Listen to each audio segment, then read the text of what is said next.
ਸਾਡੇ ਨਾਲ ਜੁੜੇ ਰਹਿਣ ਦੇ ਲਈ YouTube ਦਾ ਚੈਨਲ ਅੰਮ੍ਰਿਤ ਬਾਣੀ ਸੇਵਾ ਦਲ ਜਰੂਰ ਸਬਸਕ੍ਰਾਈਬ ਕਰੋ ਤੇ ਬੈਲ ਬਟਨ ਜਰੂਰ ਪ੍ਰੈਸ ਕਰੋ ਤਾਂ ਕਿ ਤੁਹਾਡੇ ਤੱਕ ਸਾਡੀ ਨਵੀਂ ਨੋਟੀਫਿਕੇਸ਼ਨ ਜਲਦੀ ਪਹੁੰਚ ਸਕੇ। ਗੁਰੂ ਪਿਆਰੀ ਗੁਰੂ ਸਵਾਰੀ ਸਾਧ ਸੰਗਤ ਜੀਓ, ਆਪ ਜੀ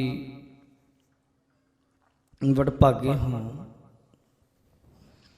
ਜੋ ਦੀਨ ਦੁਨੀਆ ਦੇ ਮਾਲਕ, ਗੁਰਤਾ ਗੱਦੀ ਤੇ ਵਿਰਾਜਮਾਨ, ਚਬਰ ਛਤਰ ਤਖਤ ਦੇ ਮਾਲਕ, ਧੰਨ ਧੰਨ ਸਾਹਿਬ ਸਤਿਗੁਰੂ ਸ਼੍ਰੀ ਗੁਰੂ ਗ੍ਰੰਥ ਸਾਹਿਬ ਜੀ ਮਹਾਰਾਜ ਜੀ ਦੀ ਪਾਵਨ ਪਵਿੱਤਰ ਹਜ਼ੂਰੀ ਵਿੱਚ ਸੁਭਾਇਮਾਨ ਹੋ ਕੇ ਸਤਿਗੁਰੂ ਜੀ ਦੇ ਪੁੱਤ ਸਪੁੱਤ ਬਣ ਕੇ ਅੰਮ੍ਰਿਤਮਈ ਪਾਵਨ ਗੁਰਬਾਣੀ ਦਾ ਰਸ ਪਿੰਨਾ ਕੀਰਤਨ ਨਾਲੋਂ ਨਾਲ ਵਾਹਿਗੁਰੂ ਗੁਰੂ ਮੰਤਰ ਦੀਆਂ ਧੁਨੀਆਂ ਦੇ ਨਾਲ ਇਸ ਵਾਤਾਵਰਨ ਨੂੰ ਸੁਹਾਵਣਾ ਬਣਾ ਰਹੇ ਸੀ। ਆਪਣੇ ਤਨ ਨੂੰ, ਆਪਣੇ ਮਨ ਨੂੰ ਨਿਹਾਲ ਕਰ ਰਹੇ ਸੀ। ਆਪਣੇ ਸਮੇਂ ਸਵਾਸਾਂ ਨੂੰ ਸਫਲਾ ਬਣਾ ਰਹੇ ਸੀ। ਵਡਭਾਗੇ ਆ। ਵੈਸੇ ਤਾਂ ਸਿਮਰਨ ਤੋਂ ਉੱਤੇ ਕੋਈ ਵਿਚਾਰ ਨਹੀਂ ਹੁੰਦੀ। ਆ ਜਿਹੜਾ ਕਰ ਲੈਣਾ ਇੱਥੇ ਤੱਕ ਪਹੁੰਚਣ ਲਈ ਉਹ ਹੁੰਦੀਆਂ ਸਾਰੀਆਂ ਗੱਲਾਂ ਬਾਤਾਂ। ਪਰ ਗੁਰੂ ਸਾਹਿਬਾਨਾਂ ਦੇ ਜੀਵਨ, ਗੁਰੂ ਸਾਹਿਬਾਨਾਂ ਦੀ ਜ਼ਿੰਦਗੀ ਦੇ ਜੋ ਕੌਤਕ ਨੇ, ਉਹਨਾਂ ਨੂੰ ਸੁਣਨਾ, ਉਹਨਾਂ ਦੇ ਪੁਰਬ ਮਨਾਉਣੇ। ਭਾਈ ਗੁਰਦਾਸ ਜੀ ਕਹਿੰਦੇ, ਜਿਹੜੇ ਇਸ ਤਰ੍ਹਾਂ ਦੇ ਯਤਨ ਕਰਦੇ ਗੁਰਸਿੱਖ, ਉਹਨਾਂ ਤੋਂ ਮੈਂ ਕੁਰਬਾਨੀ ਜਾਣਾ। ਬਲਿਹਾਰੇ ਹੈ, ਬਲਿਹਾਰ ਜਾਈਏ। ਸੋ ਆਪ ਨੇ ਯਤਨ ਕੀਤਾ ਹੈ। ਇਹ ਪਾਵਨ ਸਥਾਨ ਸਤਿਗੁਰੂ ਗੁਰੂ ਹਰਿਰਾਏ ਸਾਹਿਬ ਜੀ ਦੇ ਨਾਮ ਦੇ ਉੱਤੇ ਹੀ ਇਹ ਪਾਵਨ ਸਥਾਨ ਵੀ ਹੈ। ਔਰ ਉਹਨਾਂ ਦਾ ਹੀ ਅੱਜ ਪ੍ਰਕਾਸ਼ ਪੁਰਬ ਪੂਰੀ ਦੁਨੀਆ ਦੇ ਵਿੱਚ ਗੁਰੂ ਕੀ ਸੰਗਤ ਮਨਾ ਰਹੀ ਹੈ। ਆਓ ਕੁਝ ਸਮੇਂ ਦੇ ਲਈ, ਜਿਨ੍ਹਾਂ ਦੇ ਕੋਲ ਸਮਾਂ, ਕਈਆਂ ਨੇ ਕਿਤੇ ਦੂਰ ਵੀ ਜਾਣਾ ਹੁੰਦਾ ਹੈ, ਸੈਕਟਰੀ ਸਾਹਿਬ ਨੇ ਕਹਿ ਵੀ ਦਿੱਤਾ ਹੈ ਕੱਲ੍ਹ ਦੇ ਦਿਨ ਦਾ, ਜਿਨ੍ਹਾਂ ਕੋਲ ਹੈ ਸਮਾਂ ਲਾਹਾ ਲਓ। ਗੁਰੂ ਹਰਿਰਾਏ ਸਾਹਿਬ ਜੀ ਦਾ ਜੀਵਨ, ਜਿੱਥੇ ਗੁਰੂ ਨਾਨਕ ਸਾਹਿਬ ਦਾ, ਗੁਰੂ ਗੋਬਿੰਦ ਸਿੰਘ ਮਹਾਰਾਜ ਜੀ ਦਾ, ਹੋਰ ਗੁਰੂ ਸਾਹਿਬਾਨਾਂ ਦਾ ਜੀਵਨ ਬਹੁਤ ਜ਼ਿਆਦਾ ਮਿਲ ਜਾਂਦਾ ਹੈ। ਗੁਰੂ ਹਰਿਰਾਏ ਸਾਹਿਬ ਦਾ ਜੀਵਨ ਹੈ ਤੇ ਬਹੁਤ, ਪਰ ਕਹਿ ਲਈਏ ਕਿ ਵਿਦਵਾਨਾਂ ਨੂੰ ਜੋ ਕੁਝ ਮਿਲਿਆ ਉਹ ਇਉਂ ਸਮਝ ਲਈਏ ਹਜੇ ਉਹਦੇ ਉੱਤੇ ਬਹੁਤ ਕੰਮ ਹੋਰ ਹੋਣ ਵਾਲਾ ਹੈ, ਬਹੁਤ ਖੋਜ ਦੀ ਲੋੜ ਹੈ। ਜਿੰਨਾ ਵੀ ਹੈ ਆਓ ਲਾਹੇ ਲਈਏ। ਇੱਕ ਵਾਰ ਰਸਨਾ ਨੂੰ ਪਵਿੱਤਰ ਕਰੋ, ਗੁਰੂ ਹਰਿਰਾਏ ਸਾਹਿਬ ਨੂੰ ਯਾਦ ਕਰੋ। ਗੁਰੂ ਗੋਬਿੰਦ ਸਿੰਘ ਮਹਾਰਾਜ ਕਹਿੰਦੇ, ਸਿਮਰੋ ਸ਼੍ਰੀ ਹਰਿਰਾਏ। ਇੱਕ ਵਾਰ ਆਖੋ ਧੰਨ ਸ਼੍ਰੀ ਗੁਰੂ ਹਰਿਰਾਏ ਸਾਹਿਬ ਜੀ। ਫਿਰ ਆਖੋ ਧੰਨ ਸ਼੍ਰੀ ਗੁਰੂ ਹਰਿਰਾਏ ਸਾਹਿਬ ਜੀ। ਧੰਨ ਸ਼੍ਰੀ ਗੁਰੂ ਹਰਿਰਾਏ ਸਾਹਿਬ ਜੀ। ਸਤਿਗੁਰੂ ਗੁਰੂ ਹਰਿਰਾਏ ਸਾਹਿਬ ਮਹਾਰਾਜ ਸਿੱਖਾਂ ਦੇ 7ਵੇਂ ਗੁਰੂ ਨੇ। ਇਹ ਤੇ ਸਾਨੂੰ ਸਭ ਨੂੰ ਪਤਾ ਹੀ ਹੈ, ਪਤਾ ਹੋਣਾ ਵੀ ਚਾਹੀਦਾ। ਗੁਰੂ ਹਰਿਰਾਏ ਸਾਹਿਬ ਗੁਰੂ ਹਰਗੋਬਿੰਦ ਸਾਹਿਬ ਮਹਾਰਾਜ ਜੀ ਦੇ 6ਵੇਂ ਪਾਤਸ਼ਾਹ ਜੀ ਦੇ ਪੋਤਰੇ ਹਨ। ਗੁਰੂ ਹਰਗੋਬਿੰਦ ਸਾਹਿਬ ਜੀ ਦੇ ਪੁੱਤਰ, ਜਿਨ੍ਹਾਂ ਵਿੱਚੋਂ ਬਾਬਾ ਗੁਰਦਿੱਤਾ ਜੀ, ਬਾਬਾ ਅਟਲ ਰਾਏ ਜੀ, ਬਾਅਦ ਵਿੱਚ ਸ਼੍ਰੀ ਗੁਰੂ ਬਣੇ ਗੁਰੂ ਤੇਗ ਬਹਾਦਰ ਜੀ। ਉਹਨਾਂ ਤੋਂ ਬਿਨਾਂ ਅਣੀ ਰਾਏ ਜੀ, ਸੂਰਜਮਲ ਜੀ, ਅਤੇ ਇੱਕ ਬੇਟੀ ਵੀ ਸੀ, ਬੀਬੀ ਬੀਰੋ ਜੀ। ਇਹ ਗੁਰੂ ਹਰਗੋਬਿੰਦ ਸਾਹਿਬ ਜੀ ਦੀ, ਜਿਨ੍ਹਾਂ ਵਿੱਚੋਂ ਇੱਕ ਸਪੁੱਤਰੀ ਅਤੇ ਪੁੱਤਰ ਸਨ। ਇਹਨਾਂ ਦੇ ਵਿੱਚੋਂ ਬਾਬਾ ਗੁਰਦਿੱਤਾ ਜੀ,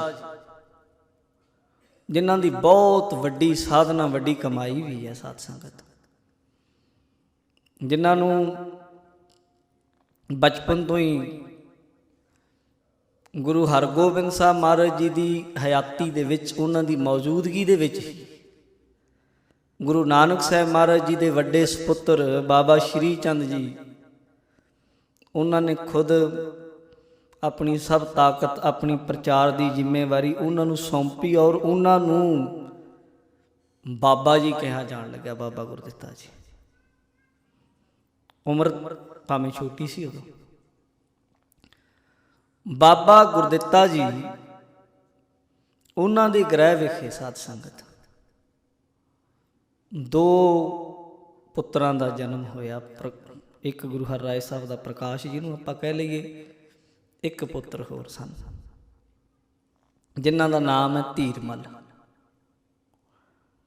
ਧੀਰਮਲ ਦਾ ਔਰ ਗੁਰੂ ਹਰਿਰਾਏ ਸਾਹਿਬ ਜੀ ਦਾ ਫਰਕ ਐਸਾ ਹੈ, ਸੁਣਦੇ ਜਾਇਓ ਹੁਣ ਪ੍ਰੇਮ ਨਾਲ ਗੱਲਾਂ। ਆਪਾਂ ਸਾਰੀ ਜਿੰਨਾ ਹੋਏਗਾ ਯਤਨ ਕਰਾਂਗੇ ਵੀ ਉਹ ਦਾਇਰੇ ਦੇ ਵਿੱਚ ਆ ਜਾਏ ਸਾਰੀ ਗੱਲ।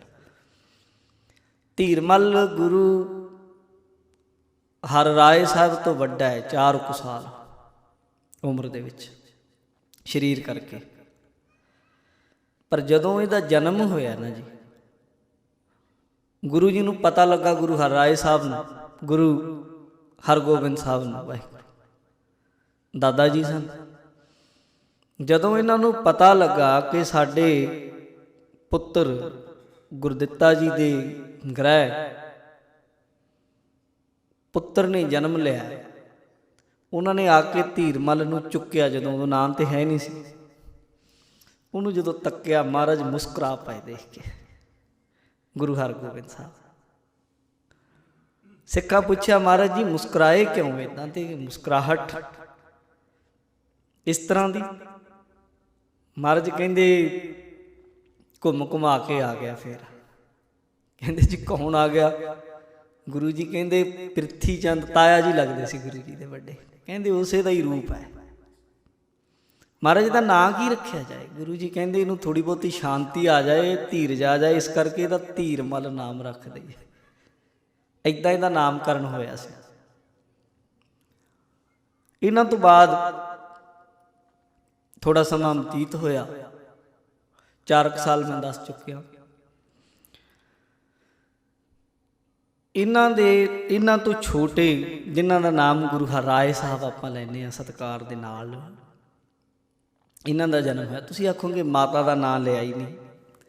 ਮਾਤਾ ਦਾ ਮੈਂ ਨਾਂ ਲੈ ਦੇਣਾ, ਪਰ ਇਤਿਹਾਸ ਵਿੱਚ ਤੁਹਾਨੂੰ ਤੇ ਪਤਾ ਵੀ ਇਤਿਹਾਸ ਦੇ ਉੱਤੇ ਬਹੁਤ ਕੰਮ ਹੋਇਆ। ਇਤਿਹਾਸ ਇੰਨੀ ਛੋਟੀ ਚੀਜ਼ ਨਹੀਂ ਹੁੰਦੀ ਵੀ ਇੱਕ ਦਮ ਦੇ ਵਿੱਚ ਉਹਦਾ ਫੈਸਲਾ ਲਿਆ ਜਾ ਸਕੇ।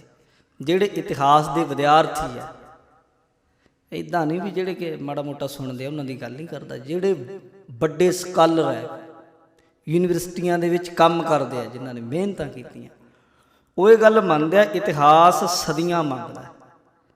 ਇਤਿਹਾਸ 'ਤੇ ਖੋਜ ਕਰਨੀ ਪੈਂਦੀ ਹੈ। ਇਤਿਹਾਸ ਹਮੇਸ਼ਾ ਬਹੁਤ ਸਮਾਂ ਲੈਂਦਾ, ਔਰ ਹੌਲੀ ਹੌਲੀ ਬਹੁਤ ਸਾਰੀਆਂ ਗੱਲਾਂ ਹੌਲੀ ਹੌਲੀ ਲੱਭਦੀਆਂ ਜਾਂਦੀਆਂ, ਕੁਝ ਨਵੀਆਂ ਮਿਲਦੀਆਂ ਜਾਂਦੀਆਂ। ਤਾਂ ਹੁਣ ਜਦੋਂ ਗੁਰੂ ਸਾਹਿਬ ਜੀ ਦੀ ਮਾਤਾ ਦੀ ਗੱਲ ਕਰਦੇ ਹਾਂ, ਕਈ ਇੱਕ ਨਵੀਆਂ ਲਿਖਤਾਂ 'ਚ ਰਾਜ ਕੌਰ ਨਾਂ ਦੇ ਦਿੱਤਾ, ਪਰ ਉਹਨਾਂ ਦੇ ਜਦੋਂ ਪੁਰਾਤਨ ਸਰੋਤਾਂ 'ਚ ਪੜ੍ਹਦੇ, ਮਾਤਾ ਨਿਹਾਲ ਕੌਰ ਤੇ ਮਾਤਾ ਅਨੰਤੀ ਜੀ, 2 ਨਾਮ ਆਮ ਹੁੰਦੇ ਸਨ। ਤੇ ਗੁਰੂ ਹਰਿਰਾਏ ਸਾਹਿਬ ਮਹਾਰਾਜ ਜੀ ਦਾ ਜਦੋਂ ਪ੍ਰਕਾਸ਼ ਹੋਇਆ, ਈਸਵੀ ਸਨ ਜਿਹੜਾ ਆਪਾਂ ਕਹਿ ਲੈਂਦੇ ਹਾਂ, ਇਹ 1630 ਸੀ। ਬਿਕਰਮੀ ਸੰਮਤ ਦੀ ਜਦੋਂ ਗੱਲ ਕਰਦੇ ਹਾਂ ਸਾਧ ਸੰਗਤ, ਉਦੋਂ ਫਿਰ ਮਾਘ ਸੁਦੀ 13 ਤੇ ਬਿਕਰਮੀ ਸੰਮਤ 1687 ਬਣ ਜਾਂਦਾ। 56 ਕੁ ਸਾਲਾਂ ਦਾ ਇੱਦਾਂ ਫਰਕ ਪੈ ਜਾਂਦਾ। ਗੁਰੂ ਹਰਿਰਾਏ ਸਾਹਿਬ ਜੀ ਦਾ ਪ੍ਰਕਾਸ਼ ਹੋਇਆ ਜਦੋਂ ਗੁਰੂ ਹਰਗੋਬਿੰਦ ਸਾਹਿਬ ਮਹਾਰਾਜ ਜੀ ਨੂੰ ਜਦੋਂ ਪਤਾ ਲੱਗਾ ਕਿ ਇਹਨਾਂ ਦਾ ਆਪ ਜੀ ਦੇ ਗ੍ਰਹਿ, ਆਪ ਜੀ ਦੇ ਪੁੱਤਰ ਦੇ ਗ੍ਰਹਿ ਵਿਖੇ ਇੱਕ ਹੋਰ ਪੁੱਤਰ ਨੇ ਜਨਮ ਲਿਆ, ਪੋਤਰੀ ਨੇ ਅਵਤਾਰ ਧਾਰਿਆ, ਜਨਮ ਲਿਆ, ਜਦੋਂ ਕਹਿ ਲਓ ਜਿਵੇਂ ਵੀ ਕਿਹਾ ਉਹਨਾਂ ਨੇ। ਅਵਤਾਰ ਦੇ ਅਰਥ ਵੀ ਹੁੰਦੇ ਅਵਤਰਿਤ ਹੋਣਾ, ਆਉਣਾ। ਪ੍ਰਕਾਸ਼ ਥੋੜਾ ਜਿਹਾ ਇੱਦਾਂ ਹੁੰਦਾ ਵੀ ਹੈ ਤਾਂ ਸੀ ਪਹਿਲਾਂ ਹੀ, ਪ੍ਰਕਾਸ਼ ਨਹੀਂ ਹੋ ਗਿਆ, ਗੁਪਤ ਸੀ, ਪ੍ਰਗਟ ਹੋ ਗਿਆ, ਪ੍ਰਗਟ ਹੋਇਆ। ਉਹਨਾਂ ਦਾ ਜਦੋਂ ਆਉਣਾ ਸੁਣਿਆ ਤੇ ਗੁਰੂ ਹਰਗੋਬਿੰਦ ਸਾਹਿਬ ਮਹਾਰਾਜ ਸੱਚੇ ਪਾਤਸ਼ਾਹ ਫਿਰ ਆਏ। ਆ ਕੇ ਉਹਨਾਂ ਨੇ ਫਿਰ ਸਾਹਿਬਜ਼ਾਦੇ ਨੂੰ ਚੁੱਕਿਆ, ਦਰਸ਼ਨ ਕੀਤੇ ਜਦੋਂ, ਤੇ ਉਹਨਾਂ ਨੇ ਫਿਰ ਮੱਥਾ ਚੁੰਮਿਆ। ਮੱਥਾ ਚੁੰਮ ਕੇ ਬਚਨ ਕੀਤੇ, ਕਹਿੰਦੇ ਪੁੱਛਿਆ ਮਹਾਰਾਜ ਜੀ ਨਾਮ ਕੀ ਰੱਖਿਆ ਜਾਏ? ਮਹਾਰਾਜ ਕਹਿੰਦੇ ਆਪ ਖੁਦ ਹਰੀ ਆ ਗਿਆ, ਇਹਨਾਂ ਦਾ ਨਾਮ ਹਰੀ ਰਾਏ ਰੱਖਿਆ ਜਾਏ, ਹਰ ਰਾਏ। ਉੱਥੋਂ ਫਿਰ ਗੁਰੂ ਹਰਗੋਬਿੰਦ ਸਾਹਿਬ ਦੇ ਮੁਖਾਰਬਿੰਦ ਚੋਂ ਬਚਨ ਨਿਕਲਿਆ ਤੇ ਇਹਨਾਂ ਦਾ ਨਾਮ ਹਰ ਰਾਏ ਪੈ ਗਿਆ। ਜਦੋਂ ਗੁਰੂ ਹਰਿਰਾਏ ਸਾਹਿਬ ਦੇ ਜੀਵਨ ਨੂੰ ਤੱਕਦੇ ਆ ਨਾ ਜੀ, ਗੁਰੂ ਹਰਿਰਾਏ ਸਾਹਿਬ ਦਾ ਜੀਵਨ ਬਹੁਤ ਪੱਖੀ ਜੀਵਨ ਦੇ ਵਿੱਚ ਕਹਿ ਲਓ ਉਪਦੇਸ਼ ਸਿੱਖਿਆਵਾਂ ਗੁਰੂ ਜੀ ਦੇ ਜੀਵਨ 'ਚੋਂ ਮਿਲਦੀਆਂ। ਉਹਨਾਂ ਬਹੁਤ ਕੁਝ ਤੱਕਿਆ, ਵੇਖਿਆ, ਸਿੱਖਿਆ, ਸਮਝਿਆ ਗੁਰੂ ਬਣਨ ਤੋਂ ਪਹਿਲਾਂ। ਉਸ ਤੋਂ ਬਾਅਦ ਬਹੁਤ ਕੁਝ ਐਸਾ ਕੁਝ ਕੀਤਾ, ਦਿਖਾਇਆ ਜੋ ਅਦਭੁਤ ਹੈ। ਅਨੋਖੀ ਸ਼ਖਸੀਅਤ ਦੇ ਮਾਲਕ ਸੀ ਗੁਰੂ ਹਰਿਰਾਏ ਸਾਹਿਬ। ਹਜੇ ਛੋਟੀ ਸੀ ਸਰੀਰਕ ਆਯੂ, 4 ਸਾਲ ਦੇ ਸਨ। ਇੱਕ ਐਸੀ ਘਟਨਾ ਇਹਨਾਂ ਨੂੰ ਵੇਖਣ ਨੂੰ ਮਿਲੀ ਜਿਹਦਾ ਇਹਨਾਂ ਦੇ ਦਿਲ ਤੇ ਬਹੁਤ ਅਸਰ ਰਿਹਾ। ਉਹ ਕੀ ਹੋਇਆ? ਗੁਰੂ ਹਰਿਰਾਏ ਸਾਹਿਬ ਉਦੋਂ ਗੁਰੂ ਨਹੀਂ ਸੀ ਬਣੇ, ਪਰ ਆਪਾਂ ਗੁਰੂ ਹੀ ਕਰਾਂਗੇ, ਸੰਬੋਧਨ ਕਰਾਂਗੇ। ਗੁਰੂ ਹਰਿਰਾਏ ਸਾਹਿਬ 4 ਕੁ ਸਾਲ ਦੇ ਹੋਏ। ਉਸ ਵੇਲੇ ਇਹਨਾਂ ਦੇ ਪਿਤਾ ਬਾਬਾ, ਜਿਨ੍ਹਾਂ ਨੂੰ ਆਪਾਂ ਬਾਬਾ ਜੀ ਕਹਿੰਦੇ, ਬਾਬਾ ਗੁਰਦਿੱਤਾ ਜੀ, ਅਨੰਦਪੁਰ ਸਾਹਿਬ ਦੇ ਨਾਲ ਕੀਰਤਪੁਰ ਸਾਹਿਬ ਦਾ ਮਹਾਰਾਜ ਗੁਰੂ ਹਰਿਰਾਏ ਸਾਹਿਬ ਦਾ ਪ੍ਰਕਾਸ਼, ਉੱਥੇ ਇਹਨਾਂ ਦਾ ਪ੍ਰਗਟ ਸਥਾਨ ਹੈ। ਗੁਰਦੁਆਰਾ ਸ਼ੀਸ਼ ਮਹਿਲ ਸਾਹਿਬ, ਜੇ ਕਦੇ ਜਾਓ ਕੀਰਤਪੁਰ ਸਾਹਿਬ, ਬੜੀਆਂ ਮਿਹਨਤਾਂ ਨਾਲ ਉਹ ਸਥਾਨ ਬਣੇ ਹੋਏ ਆ ਕੀਰਤਪੁਰ ਸਾਹਿਬ। ਜੇ ਕਦੇ ਜ਼ਿੰਦਗੀ 'ਚ ਮੌਕਾ ਮਿਲੇ ਤੇ ਜਾਇਆ ਕਰੋ, ਉੱਥੇ ਬੜਾ ਸੋਹਣਾ ਸਥਾਨ ਹੈ। ਸ਼ੀਸ਼ੇ ਦਾ ਹੀ ਬਣਾਇਆ ਹੋਇਆ ਸਥਾਨ, ਬੜੀ ਮਿਹਨਤ ਕਰਕੇ ਉੱਥੇ ਬਣਾਇਆ ਵੀ। ਬਾਬਾ ਸੇਵਾ ਸਿੰਘ ਹੋਣਾ ਮਹਾਂਪੁਰਸ਼ਾਂ, ਵੱਡੀ ਬਾਬਾ ਭਾਗ ਸਿੰਘ ਹੋਣੀ ਕਾਰ ਸੇਵਾ ਵਾਲੇ, ਬਾਬਾ ਲਾਭ ਸਿੰਘ ਹੋਣਾ ਤੋਂ ਪਹਿਲਾਂ ਉਹਨਾਂ ਬਹੁਤ ਮਿਹਨਤਾਂ ਕੀਤੀਆਂ। ਉਹ ਸਥਾਨ ਸੀ ਨਾ ਜਿਹੜਾ ਬਾਅਦ ਵਿੱਚ, ਜਿੱਦਾਂ ਕਹਿ ਲਓ ਕਿ ਗੁਰੂ ਸਾਹਿਬ ਦਸ਼ਮੇਸ਼ ਪਿਤਾ ਵੀ ਚਲੇ ਗਏ, ਗੁਰੂ ਜੀ ਤੋਂ ਬਾਅਦ ਇਹਨਾਂ ਸਥਾਨਾਂ ਦੀ ਜਿਹੜੀ ਦੇਖਭਾਲ ਪੂਰੀ ਚੰਗੀ ਤਰੀਕੇ ਨਾਲ ਨਾ ਹੋ ਸਕੀ।